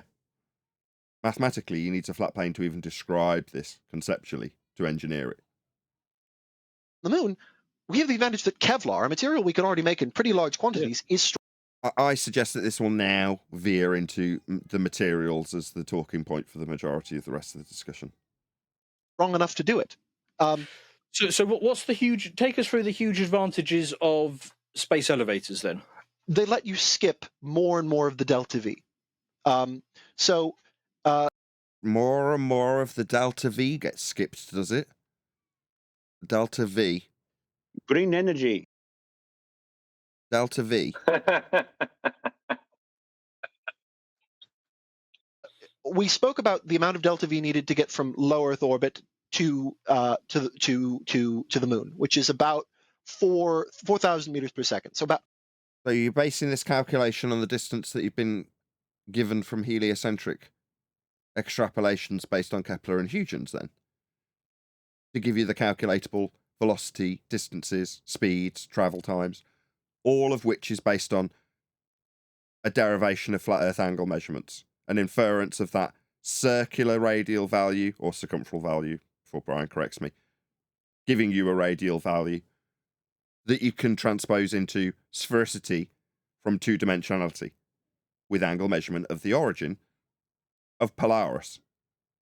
So once you've got your sphere, you can put you in the center of it on the same plane you measured in the first instance and put that circle around you in motion mathematically around the sun. Now, that doesn't give you anything in terms of distance until Huygens comes along and takes Kepler's ideas and scales them with the transit of Venus. But Venus has to be utilized with an assumed size also. So you can scale these with distance to then extrapolate out what your velocity will be and how much delta V you'll save. This is sad. Did I miss anything? Don't think I did. A little less than half what you need to get from Earth there. But of that, around 4,000 kilometers, 1,700 are getting from the moon to low lunar orbit. If you can skip that, you've essentially cut the amount of delta V you need in half. I think if we could just make the wardrobe half the depth, you'd make delta V decrease by 50%. You've only got to traverse half the distance of the wood in the wardrobe after the hinges. Am I correct? You would halve the delta V, would you? No. No, you would keep the wardrobe as is, but you would build a secondary wardrobe behind the wardrobe that would cut your delta V in half. But that would double the distance. How would doubling the distance halve the delta V, John? We should debate about this for a long period of time. Now you just need to get from low lunar orbit to low Earth orbit. There are no orbits. Keplerian mathematics. What are the origin measurements to start this process? Oh, they're off a flat Earth. Well, that means you can't reify it into existence. You can't violate the base measurement in a principle you've reified in Keplerian orbital motion. And you're not in hell. And so the huge advantage there is that any system you have that lets you get rid of delta V is incredibly valuable because you're effectively shortening the distance. And it's about half of it that you take away, is it? Yeah, very near. It's a little. Half of what, Beardy? Did you not want to say half of delta V? How incredibly amazing. Look at his face. Love it. Less than half. Whatever amount of payloads that you're currently transporting, if you can get your space elevator operating, you can instantly double. Yes. Payloads? From where to where? I mean, when I think of logistically transporting something, a payload, right, I can think of many different transactional inputs that might result in that affair taking place. Where are we going to ship this stuff to? What's the payload? Where's it going? Is it going to the soil in the sky? Is there plenty of soil to drop stuff off at? Yeah, those hangars, they slide nicely. There's train stations up there. Is there a little port somewhere we need to drop it off at? Like with normal logistical travel, you figure out where it's going to go to, so that there's someone at the other end that's going to give you money for it. Is that what we got in the sky? Lots of business opportunities and transporting opportunities. Logistics must be done. Who are we employing to do this logistics? Who's the customer in the sky? The cloakroom attendant. No, he'll be on the elevator. Who's the customer? Who's at the end of the elevator? Where are we going? Are we just going up to the sky vacuum? So it's a huge efficiency gain. Okay, so I can see it working on the moon. And then you essentially just, build stuff and you use some form of elevator. You use a solar-powered crawler. How does that work? You essentially just have a vehicle with large solar panels and wheels that grip the Kevlar or tether, and using electrical energy slowly climb it up, maybe over a month or so. But if it's just cargo, who cares if it takes a month? Just cargo? Hold on. What kind of cargo? Which what we floor sending level, up there? Which Bricks? floor level are we Metal? going to? Hold on, I'm just intrigued. What kind of cargo are we sending up the elevator? I mean, with a building, if I say to somebody, especially in the States, there's going to be a cost attached to this, right? Just sending something from one place to another always has a union involved. So someone's going to get paid in this process. But that aside, I want to ship bricks from the bottom of a building to the top of the building. Why? Well, because I want to build something in my apartment. A wall, I'm going to separate out two sections of an apartment. So I need bricks to separate it. Or whatever crap material you guys use in the States. probably pieces of paper. Anyway, I need to get whatever crap material up this American building so I can separate out 2 bits, right? That's materials. But I'm the customer, I'm at the top of the building, and I want this stuff to get there so I can utilize it. What cargo is he sending? And who is he sending it to? I am intrigued. I'm done. Go ahead, whoever that was from Discord. Is it you or George? Yeah, I'm just asking, what level are we pressing on this button on the lift? Whatever height it gets to, it's going to be described from sea level. That's what I know. Yeah, and it we will heard from our also be a level plane because we're talking about a floor level. Yeah. Go ahead. we heard from our opponents that gas is made in the sky in factories. So maybe there's engineers up there with parts fixing the machines to make the gas for it to fall down. Who's up there? Who's going to need this logistical ability? I don't get it. I'm intrigued, though. Maybe he'll tell us. Is there any viability of one of these being built on Earth? That's the trouble, which is that on Earth, the higher gravity and the thickness of the atmosphere. Sorry, higher force of gravity. There is no force of gravity. 110 years out of date, mate. Were you not aware? What are you babbling about? Means that you have to place it higher and build it stronger. We have a Atmosphere, oxymoronic sphere-shaped air now? few candidate materials that we could use. You've probably heard graphene is about the only candidate we have so far because it needs to be both incredibly strong in tension and it needs to be incredibly light. So this would be forming graphene into what, carbon nanotubes, something like Yes, that? exactly. Which, by the way, Venus is incredibly well positioned to manufacture, given its atmosphere is made out of carbon dioxide. Yes. No. Why are you accepting this? Sphere-shaped oxymoronic gas around a sphere-shaped, presumed to be rock, in a sky vacuum after deriving flat Earth elevation angle measurements into a mathematics where you are in the centre of a ball that moves around the sun. It's all nonsense. You've taken your reification so far that you're describing oxymoronic sphere-shaped air on these rocks that you think you're going to be traversing sky vacuums to get to build nanotubes based on graphene. Yeah, we're going to have 1 million men lined up against a long pencil pulling off layers of graphene. Yeah, it sounds really scalable. Cheap too. If we did it on Venus. Yeah, the disappointment in your voice, Nathan, is what I get listening to them. I really enjoy the channel and the blokes on it.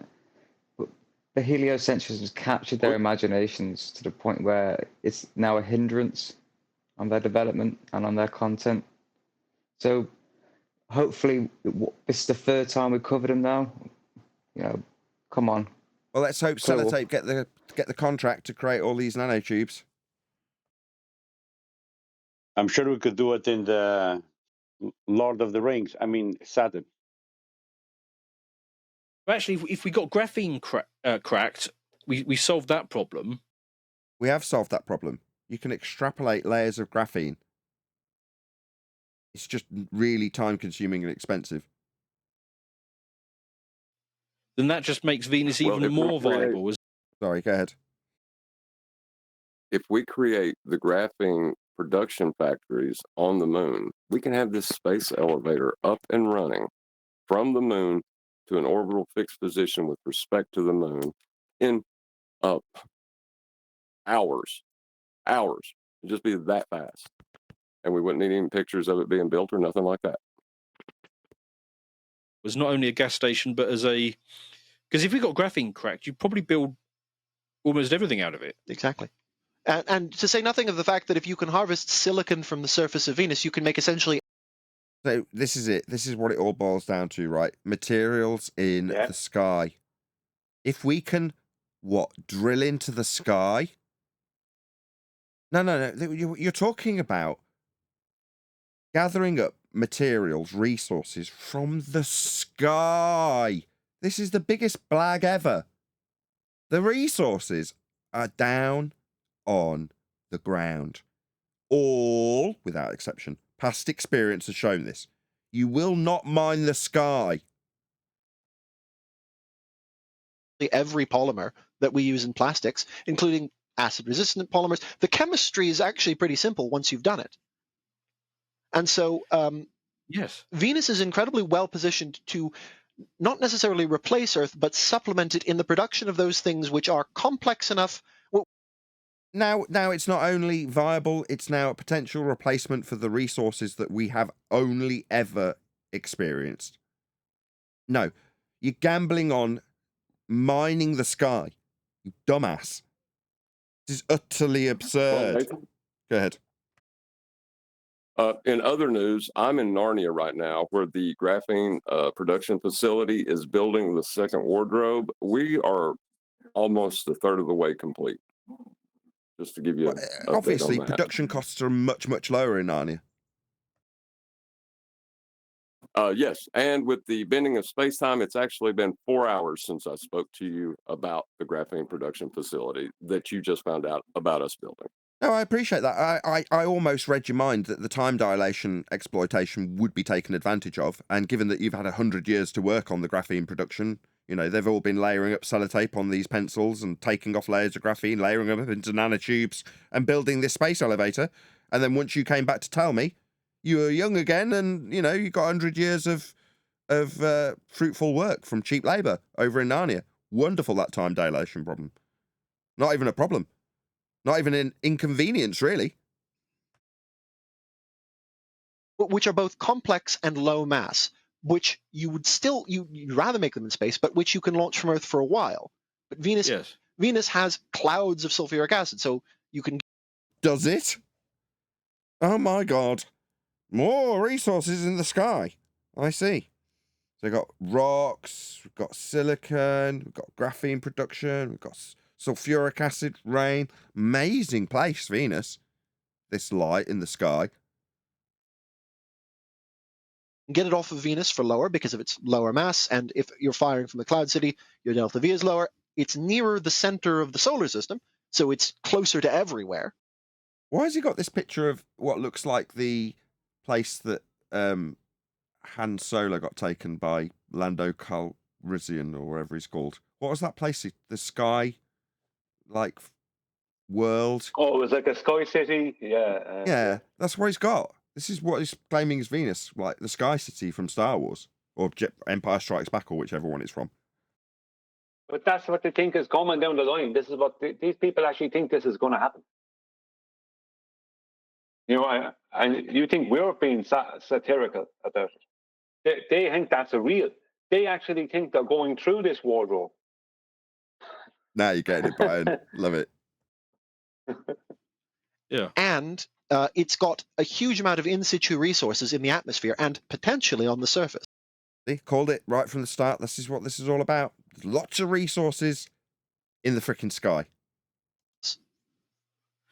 It sounds like it's going to replace Germany. Because Germany, something that's definitely real, has definitely been very fruitful in terms of producing things, could be replaced with the sky. Yeah, the sky could just replace Germany. Not at all absurd.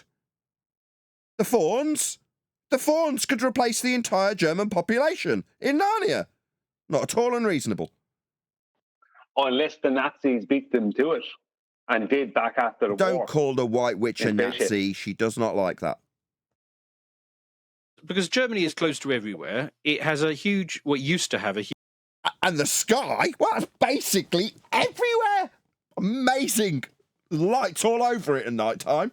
All of those could replace Germany. Germany's not exactly close to Australia, is it? Definitely not. Close to everywhere. Like wire. I've always thought Jupiter, that could replace Iceland. Why not?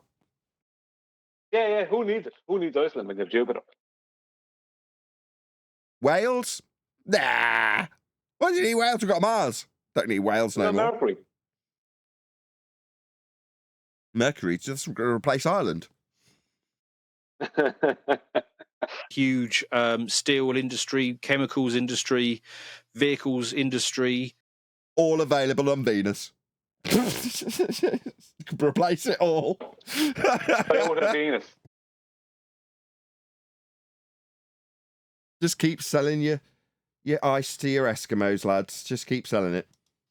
All Nathan. sorts of vehicles. Now, obviously, it's being deindustrialized, but Yeah, Brian. Have you got the number of Hyundai Venus by any chance? Give it a couple of years. It's just a matter of time, Brian. If only it behaved like Narnia. You could just go, you could watch the whole thing elapse, and then come home. I have. Just wait until it gets Uranus. That's replacing America. effectively, what you're saying is... Sorry, just a second, Nathan. I have an image of somebody walking into a wardrobe and banging their nose off the backside of it. They're not going through it. Sorry. But the cars and the resources and the phones and the cheap labour and the time dilation, it's all beyond that wardrobe. We've got to get through. We'll get the hinges eventually, Brian. Don't you worry. No, those researchers will eventually stop banging their head against that wardrobe. Refracted curvature, reporting in from Narnia. Hello there. I'd just like to update you guys. We have actually found that Narnia is more fruitful than space as far as material science goes.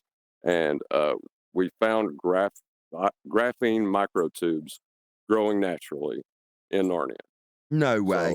So yeah. Oh, yeah. That's fantastic news. Well, it won't be long. Won't be long at all. It's just around the corner. Is the Germany of the future. I think you could put it that way, yes. I absolutely say that Uranus is the America of the future. I would agree. Just slightly different, obviously. It's funny that Which they chose then Germany. enables you They to... think, sorry. Go ahead.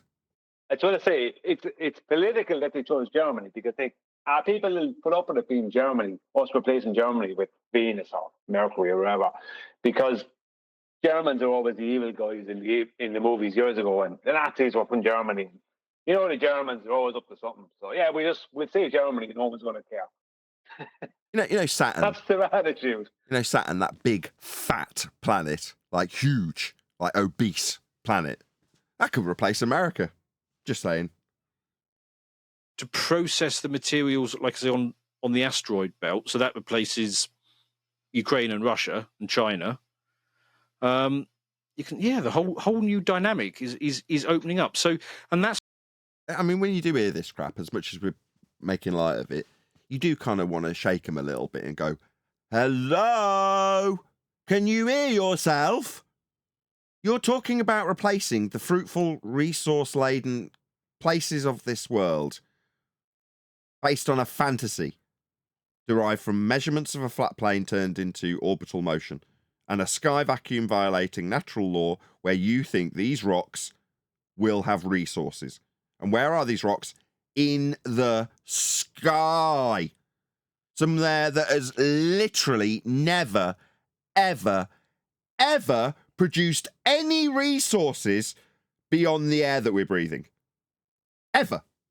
But you're willing to bank on replacing countries with it, based on what your church rhetoric told you about rocket ships and nanotubes. My God.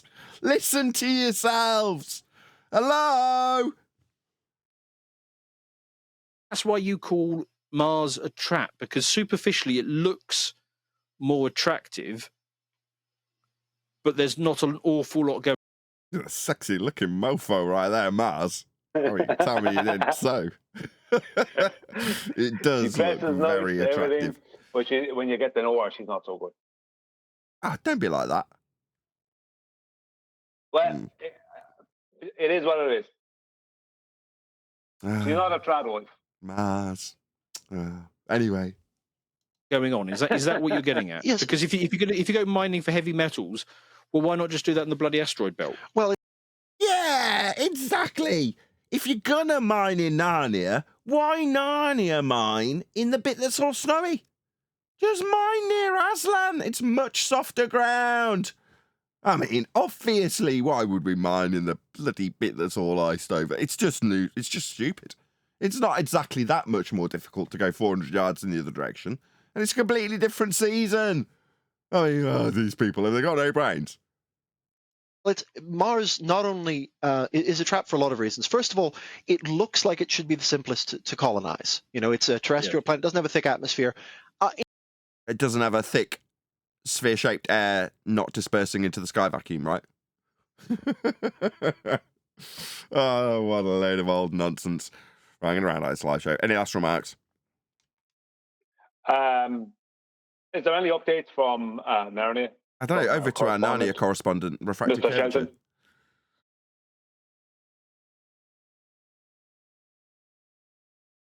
Apparently, there's been several children born in the few years since we last spoke to him. I'm sorry. I'm getting old in my old age. I'm around 97 years old. Come back through the wardrobe. Come back quickly. Right, I'm going to round out. If you are watching this on either Nathan Oakley 1980 or Nathan Oakley Premiering streams, then stay tuned as there will be an after show to follow. What's funny is that the host of that show, I can't remember his name, might be Dan, but he's a financial advisor. That's effective. His job is finance and money and logic. And he has a lot of common sense in a lot of the things he says. So it's a shame to see him miss something so easy and so simple. But that'd be the question, wouldn't it, if you were alongside him, talking to him, whatever. So you get to this stage in the discussion. If you're the third party that hasn't said anything till this point, what's the guy's name? Do you know? I think it's Dan. We'll call him Dan. So you go, Dan, so just out of interest, how much of your own money would you invest based on the return that you may receive from mining the sky? How much would you invest? Then you get down to brass tacks.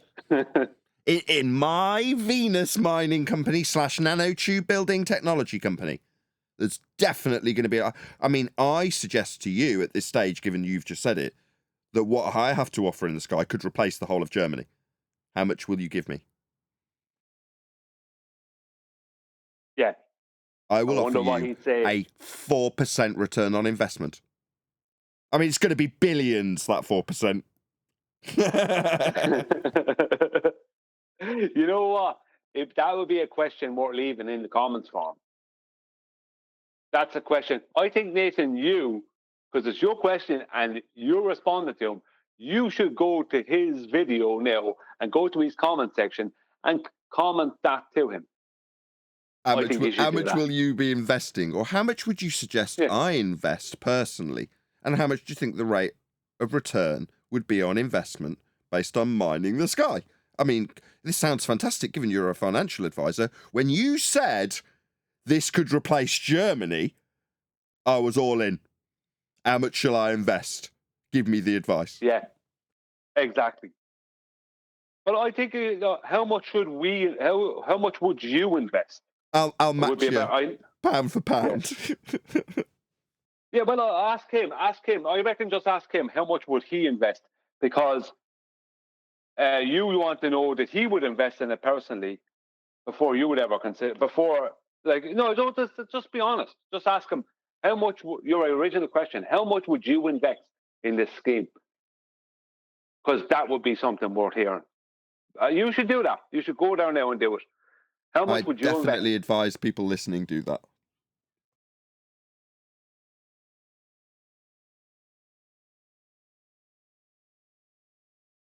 Yeah, that was fun. We'll do... do you want to do the other one in a bit? I need to get a cup of coffee and stuff. The moo cake guy. Do you want to hear him just to see if you're familiar, Brian? The medieval age went on and shipbuilding technology got more and more advanced. The roundness of the Earth would only get more obvious to the average medieval person. Remember? Sound familiar? Somewhat familiar, yeah. A lot of them sound the same. A lot of them sound really stupid. It's racist. Stupidity is not a racial issue.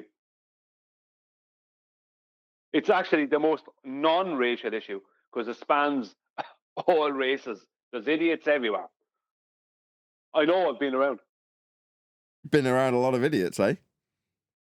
Been around a lot of places, not a lot of people. They look very different from each other. and grew up in different cultures, and I met idiots in all of those cultures and all of those creeds. Yeah, there's a bell curve. It doesn't matter what community you're in. Some people are stupid. Absolutely. No matter where you go, there's stupid people. I don't think heliocentrism is ascribable to stupidity, though. I mean, we can laugh about it because we've stepped back from the nonsense that they're spewing and less angered by it and trying to pull it apart. We're like, no, listen to yourself. You're talking about mine in the sky. I mean, it is absurd and it sounds stupid, but we can do that. They aren't capable because they've been brainwashed with it from birth. So this all seems totally reasonable to them, doesn't That's it? why you should write the comment I said to you, that you suggested. You should go and do that. I guarantee you no one ever asked him that question. You know, go on, do it. I think you should do it, Brian. I have no hassle doing it, but it's your question and it's your show. You are the main person. You have the credit, to be sure. I don't mind doing it, but it's not going to be the same. I'll do it if you want me to do it. You do it, it's right. not that I How about won't this? step up to the plate. It's just that it's your plate. You do it, and if it comes to nothing, we'll all forget about it. But if you do it and it comes to something, I'll take all the credit. How about that? It sounds like the normal deal we get. That sounds perfect to me. If everybody does a little, I don't have to do anything. Yeah, I don't have to do anything.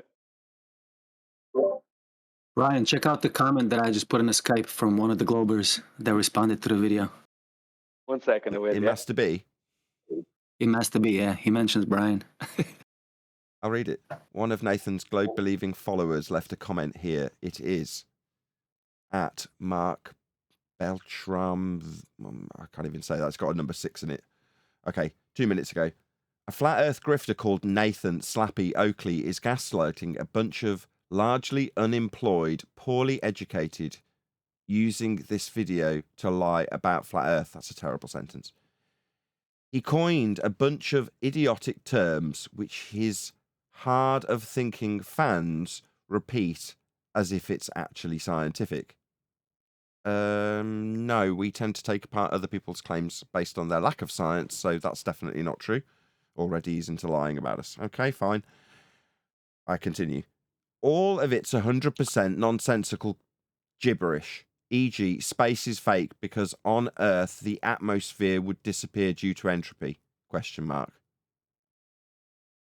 Atmosphere is oxymoronic, air doesn't take a sphere-shaped. Entropy is just a description of gas dispersion in this instance. So I don't really see how that's in any way controversial. You've phrased it as a question in his comment, but it isn't a question. Gas dispersion is just a fact. Anyway, I continue. Gas has no mass in Oakley's realm. What's mass? So unless the sky has a lid of some kind, then obviously all of the air would fly off into space. ? It's like you're affirming our point, my friend. Another classic. You need a flat plane to measure angles to the stars. Yeah, you do. Maps are all flat, therefore Earth is, etc., etc. All utterly illogical, and nothing he claims actually makes any sense. So where did he dispute anything I've said, though, in quotes? You need a flat plane to measure angles to the stars. You do. Well, how is that illogical? It isn't. It's a statement of fact. It's not even up for debate. Anyway, I'll continue. One of his most loyal followers, this is going to be about Brian, isn't it? And the most hilarious is Brian's Logic, who puts out videos which are so unfathomably daft, (due to Oakley's managing to convince him he somehow makes sense, (again). They really don't, (Does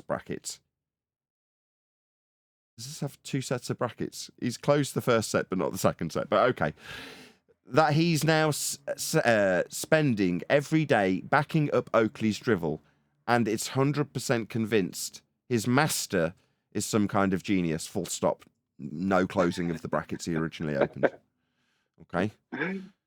He's now so convinced that Oakley is, quote, subject matter expert, end quote, that he and Nathan ought to be charging at least 5k for people to listen to his lectures. Brian suggested that he should get charged 5k. I'm far cheaper a whore. I've done appearances for a couple of £100. Anyway, if you are, I'll continue with his quote, his comment, sorry. If you're, as in you are, after a good laugh, then do check out Brian's Logic, bizarrely nonsensical videos. It's actually quite apparent that Oakley knows the Earth isn't flat, but he is also jobless. What are you talking about, jobless? This is my job. And somehow manages to get his fans to send him money. What you mean, like, I make videos and get money? That sounds kind of like a job. What an idiot. Okay, thank you. Wonderful. This is Sounds what to me happens like when you he's get. promoting us. Sorry, go on. This is what happens when you get illegal immigrants to be your slobber nurse and write your YouTube comments. Sounds to me like I he's take offense to promoting us. those sentence fragments.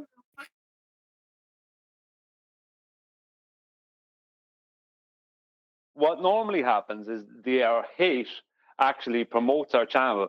So somebody will read that comment and either go to your channel or my channel.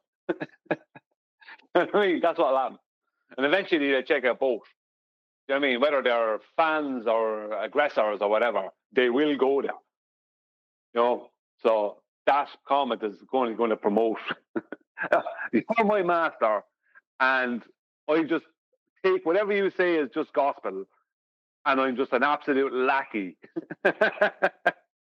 Nathan's lackey. You know what I mean? That's the amount of times I've heard that nonsense. I've had to ask so many of these borders. When did me and Nathan both become flat earthers? What year did I become a flat earther? And what year did Nathan become a flat earther? They never know. They think you became a flat earther and, well, pretended to be a flat earther. That's what you do. And you then convince the innocent types like me to become your minions and promote your stuff and get people to send you money. That's kind of the basis of it. I don't know. I suppose if you believe that they're building elevators to Mars or wherever, then I suppose that concept is not really that far-fetched, is it? For someone like you. As John said, he's going to go skydiving on his kitchen floor because it's just as bizarre. Yeah, if they're willing to go along with the nonsense that's in that video, then that little conspiracy scenario was nothing in comparison to that absolute leap of illogic into nonsense. AQE. Hey. Did actually plug your show today, I remembered. Well, Divergent Droid remembered and put it in the chat, and then I called it out. Thank you. My pleasure.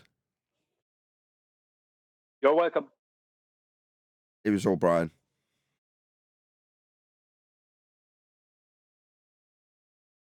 What are you covering Where's that today? guy's video, Nathan? I'm going to go in and make a comment. Okay, you want the link to it? It's in Master B. It's called.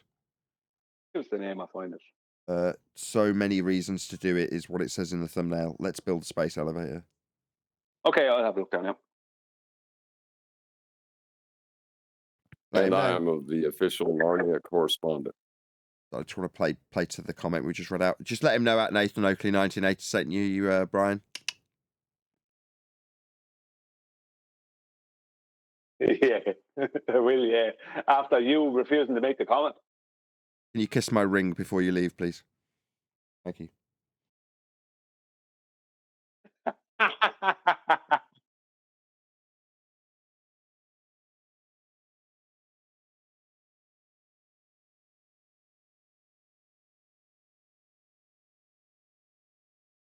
Well, it's been fun.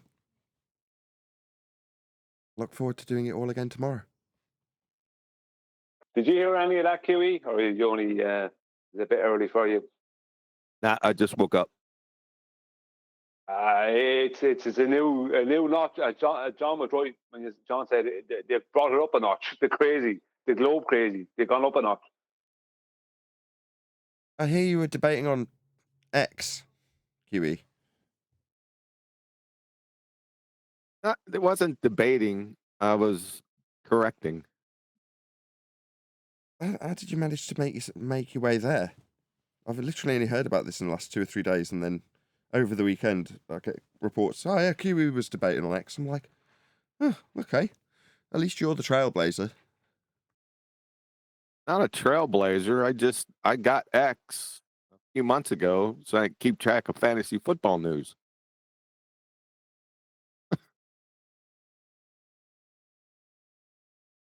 That's it.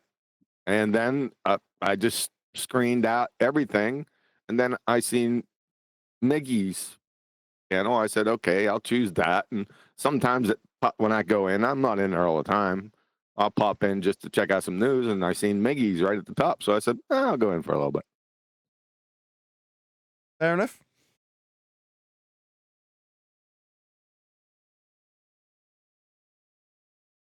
Trailblazer. Yeah, you are. You're always ahead of the game in these things. You were in the politics server before I knew it really existed or knew what people were talking about. You were there, fighting for the cause. I was banned long before you got there. Exactly. Exactly.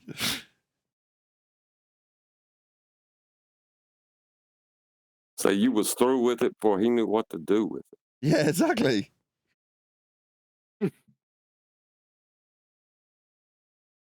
What's the plan for today? I could be watching your show later. Oh, that's it. Oh, that's right. I'm going to round out shortly. Why? Didn't you just stop the live show? No, it was quite some time ago. No, it wasn't. It was. We're not on Narnian time. Sent that comment. How's your tooths? My teeth? No different.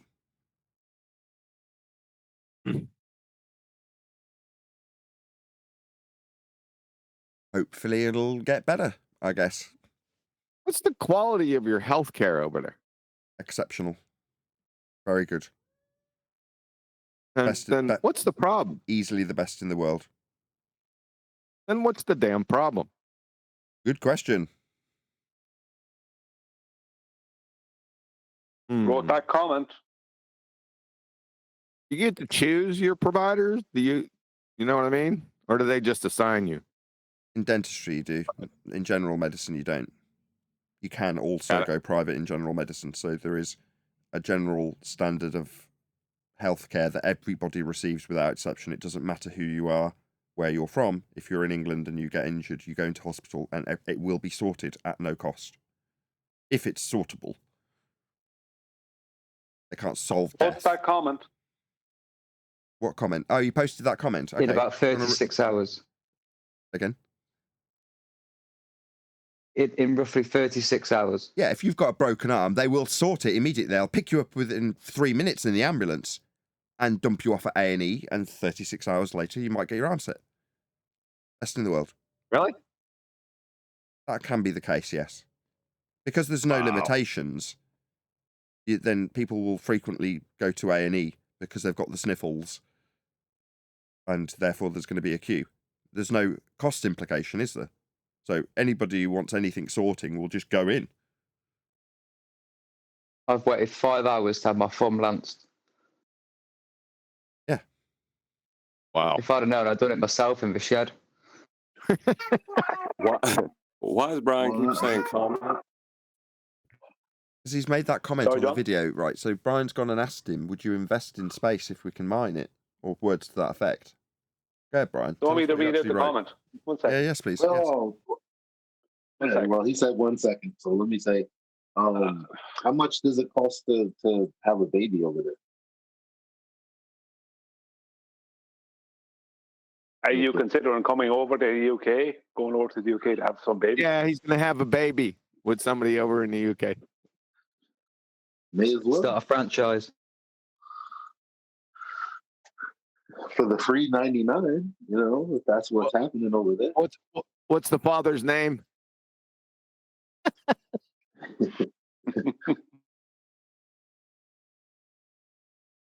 Who's the guy you're going to have it with?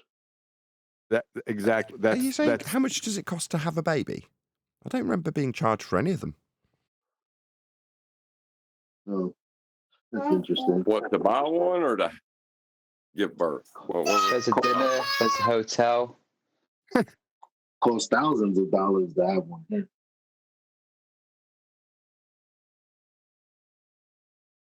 Now, do you have to wait? Like, if she's in labor, do you have to wait the 3 days? No. That's what I thought. You want to hear that comment or what? Maybe. I don't know. I'm going to go with no. I'm not pressed. I'm thinking no. Yeah, Well, forget it then. Now go and read it out. I want to hear it. Okay. For the channel operator, exactly how much of your own money are you going to be investing into this elevator to space project? And where can I verify that you have invested this money? Question mark. Thank you. I should get a response. That's it. All that hype for that. Did you say space elevator? Look, they're That's going to what replace. they're talking about. They're going to replace Germany with this. You've no idea of the potential. They're replacing Germany with Venus. I missed a lot. It sounds like. Hey, listen, if you're not down with the space elevator, you're in the past. I just woke up, dude. I'll put you down. Space elevators, new thing today. I'll put you down for $5,000. Yeah. Nathan is taking investments into the project. He has his own Venusian project. I don't think it's going to work out all that well. It didn't somebody try to do this back in the past? There is some guy. Hold on. QE's just not up to date. Bible. He needs the new investor info pack. No. Have you heard of nanotubes? Graphene nanotubes. Do I need to say anymore? Graphene nanotubes. Yes. I've heard graphene and nanotubes, never put them together. Well, $5,000's what I've put you down for. Thanks. Yeah. We're going to build it at the other side of the wardrobe. I mean, out in space. And connect it then down the way. John, the refracted curvature, knows all the details. He's our correspondent on the project. Yeah, and like I wouldn't be lying because I'm actually in Narnia telling you about all this crap. I mean, you're literally there. So why would you lie about being there if you're not? Why would you do that? Anyway, Nobody we've got do the those kind of things. best team in the world on it. We've got Mr. Madoff on marketing and Mr. Ponzi on financing. Well, didn't they try that like back in the day? It didn't turn out all too well. That was Nimrod construction, I think you're talking about. You're thinking of Babel. Nimrod. Babel construction. Nothing to do with us. Not Babel, it's Babel. Babel. Yeah, it was We're not Nimrod building it. development. We're not building it from the Earth up. What we're going to do is we're going to go on out through space to the moon and build the space elevator there. Huh? Yeah, they're building it back to Earth, not from Earth out to space. No, you know what I mean? Moon labor's cheaper. It's a long story. It's just cheaper. Moon labor, very cheap. Yeah, the unions are easier to deal with there. Venus labor. Now there you're talking super cheap. They even undercut the Chinese.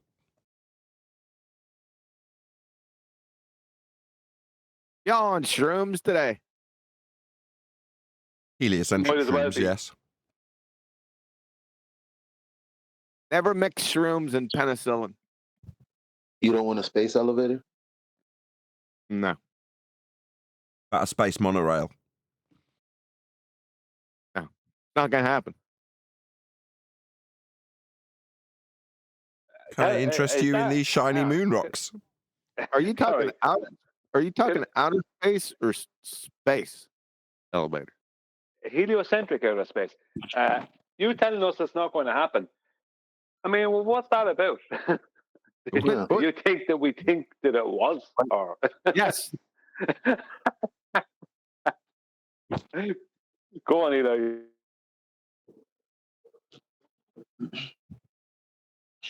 And these are the people that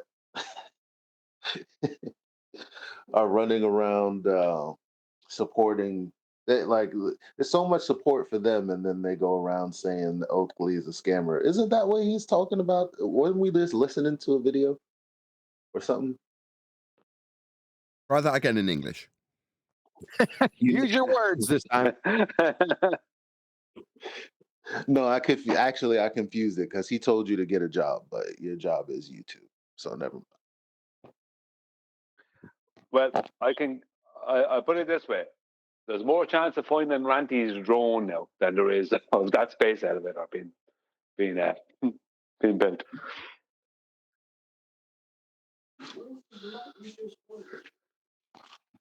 What a fraud. I wonder what Randy's up to. Randy.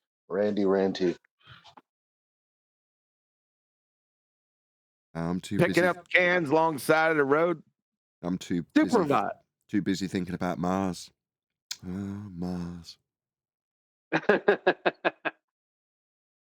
be concerned with the weight of the cable. When you get to know her, she's not going to be around. Go on. You can't trust her. Go on. Isn't he the self-purported optics expert for flat Earth? Last thing I heard.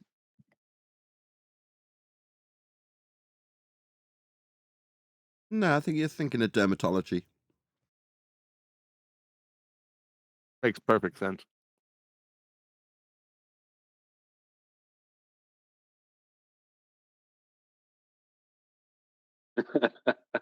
It's kind of slow today. Why don't you put up a Brian's logic video?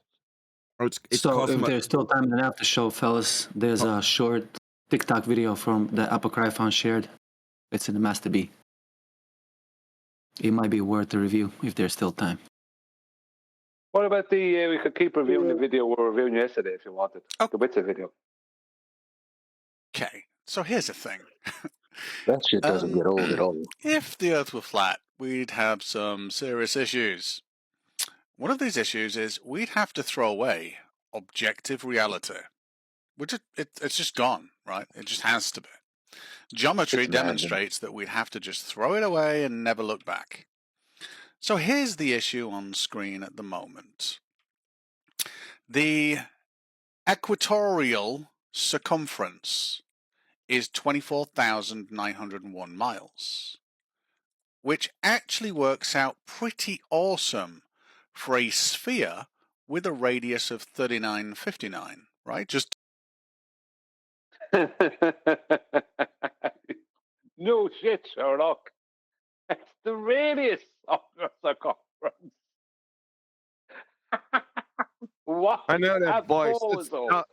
Isn't that dumbass Dean Stingray? Yes. You moron? It is. Yeah. Yeah. just does. But the issue is this. The distance from the North Pole is not 3959 to the equator. It's a lot more. So this is where a globe Earth and a flat pizza disk would diverge. In traveling from A to C on a globe is a lot greater distance than traveling from B to C on a flat Earth, or if you were in the center of the sphere, burying your way outwards. So I can't see you this, have to so I believe don't know if what you're rubbish he's going on about. Yeah. What's this distance? How do you have linear distance on a globetard? You How don't. did he get any of these things? Where did he get the radius from, a circumference? Where did he get how did he verify the claimed nautical to statute mile conversion between the North Pole and the equator? How did any of it? How did this absolute unbelievable bozo verify anything ever in the history of his life? He has it. I couldn't have said it any better. You unconscionable bozo. a flat earther, that either the distance from the North Pole, which is surprisingly 69 times 90 degrees, and a little bit of change. That would be statute mile then. That would be straight line horizontals, 69.048 to be exact. You know, if we go by the current conversion, accepted conversion, which it may not be correct. But the point being is that those statute miles are still horizontal. So he's just completely wrecked himself. I mean, wrecking, like he took his head and put it into a big barrel of oil and came back up and put his hands up in the air and nobody saw it. It was like, over, done. Creates Turn a off the video, distance of basically. 6,215 miles from the North Pole to the equator. You have to believe that either that's wrong or that the equator, the equatorial distance is wrong, the circumference. Because if it's 6,215 miles from the North Pole to the equator, then unfortunately that puts the equator all the way out here on a flat Earth, which is nearly 40,000 miles, and sits as low down as Argentina and Chile, right? That's a bit of an issue for flat Earth. No, wrong. However, False dichotomy fallacy. You're a moron. We measure that distance with degrees and we convert to nautical miles. But the conversion may not be 1.1508 with nautical and statute. It might actually only be a nautical mile, might only be half a statute mile. That could actually be the case. But the point being is that we measure with degrees, with elevation angles, which are flat plane measurements, and we measure with nautical miles, which are also horizontal. They're conversions from statute miles. This guy has not a clue about what he's talking about. Well, the Earth is bigger than they say. Well, then you've also got a problem now in the fact that, well, it's not 90 times 69 anymore for the North Star Polaris and drop, because that just doesn't work. So you're faced with, this will never work on a flat Earth. The only way that it works... What's not 90.6 by 69? I can't see it, Nathan. What is he saying is not 90 by 69? You'll have to bring it up from TikTok. It's in the bottom of the last link in Master B, if you want to see it. But what is he saying is not 90 by 69 anymore? A sphere that is plonked on top of the azimuthal equidistant projection. So what distance is he saying is not 90 by 69? Nathan's not watching it. He's the just extended distance yeah, that he takes. I'm wasting my time. You have to look. It's a diagram. It just shows up that you weren't even watching your own video that you were playing on your own show. Yeah, That's pathetic. Yep. You'll have to go and watch it yourself. A to C, sorry. He has A, B, and C, and he's already mixing them up. He just has 3, A, B, and C, and he's mixed them up already. You're traveling on the surface of a sphere, and that's 6,215 miles. And the equatorial distance is actually based on the radius of 3959. And where'd you get that? What'd that come from? Where did that come from? Because you're on a sphere, not a flat Earth. It's not hard. It's really not hard. And this is, thank you to Bumbleflick for pointing this out, because this is now completely obvious to me. And anybody that understands 2 pi r for working out the... Where'd you get pi anymore? Yeah. Where'd you get R, by the way? This sounds like Eilers, the guy that said to Nathan that it measures locally flat. No, this is a guy called Stingray from years ago. He's an absolute bozo, and he's completely dishonest. I don't like him because he's so unbelievably dishonest. Yeah, at least someone like Rumpus, you know what you're dealing with. You know what I mean? Radius. No, he's so unbelievably stupid. I don't know, Dean. You might get a Nobel Peace Prize in science for this. They should be able to now invalidate Flat Earth themselves. There is no special pleading out of this for Flat Earth, but it just works on a globe and matches all observations pretty much like every. Really? Where'd you get 90? Really? Where'd you get 90? Where'd you get the 90 from? Yeah. Where'd you get that radius from? How did you bungle that together? Where did that come from? Where is the measurement for that? I know where it is. This is what happens to ballers when they avoid here and they run off over to TikTok and places. They come out with absolute horse manure that would have been laughed out of it here years ago. Exactly. That's why they went to TikTok. Yeah, he actually thinks that, and so he said he gave kudos to somebody as if some epic geometric quandary has been pointed out. It's like, I can't, like, I don't know if it's total stupidity or there's a certain amount of dishonesty in it with that guy's thing, mate. Because he is totally dishonest, but he's stupid as well. I guess what he just, I haven't even seen it and what was laid out there. That's total retardation. Yeah, he just said that the measurements taken from a flat plane, when calculated as a sphere, doesn't work on a flat plane. Yep, that's exactly what he said. Yep. He violates the original flat Earth angle measurements when he says it doesn't work on a flat plane. The angle measurements Except for when from he's a flat using plane don't work on a flat plane, says he. And he has a flat Earth model what you don't have. It's more like he needs a flat Earth more than we do. Yeah, but he's comparing that with pizza disk. He's comparing that with his flat Earth model. Well, he's got a globe model. He's got an azimuthal equidistant projection with a globe poking through it. Yeah, of course. But let's say this is flat Earth model, but he is flat Earth model because it's not a flat Earth model because flat Earthers don't have a model. But he's comparing that with a model. It cannot work on that, model. What model? I don't know. Scientific model? Where's Adam at?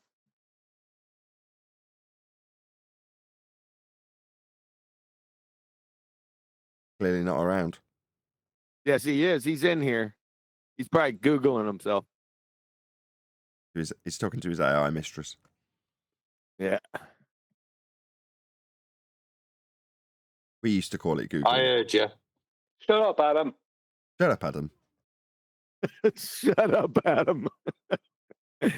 Hey, when you going to get this copyright strike monkey off my back because of your friggin' intro? Well, we need to fill it in. I had a little look last night. So when I first did all this, it was on a Clipio, so a paid thing, and it gave you all the copyright free for life. So I've got to challenge it on this because this company's gone bust, and I've researched where the track is available, and the guy that's listed the track has only listed it a year and a half ago. So it means I technically could copyright strike him because I've been playing it for a long, long time before he claims he wrote it. So I think we just need to challenge it. But it seems to be a consequence of this company going bust. People are stealing and trying to claim that their copyright is theirs because they did it to Nathan's intro as well, which again was another copyright-free tune taken from this website. So did Nathan square his away? He just changed the tune. Oh. We're not changing any tunes. No, it's worth a fight first, isn't it? No, not Yeah. really. I don't think so. That's just me. Yeah, I'm going to round out. So, with that, I'm going to say another huge, massive, enormous thank you to both Discord and G Plus panels for making today's after show possible. And of course, a massive thank you to all of you for liking, commenting, sharing, subscribing, joining as a Nathan Oakley 1980 channel member, smashing the super chat, all that good stuff. I've been Nathan Oakley, and I will see you all in the next video.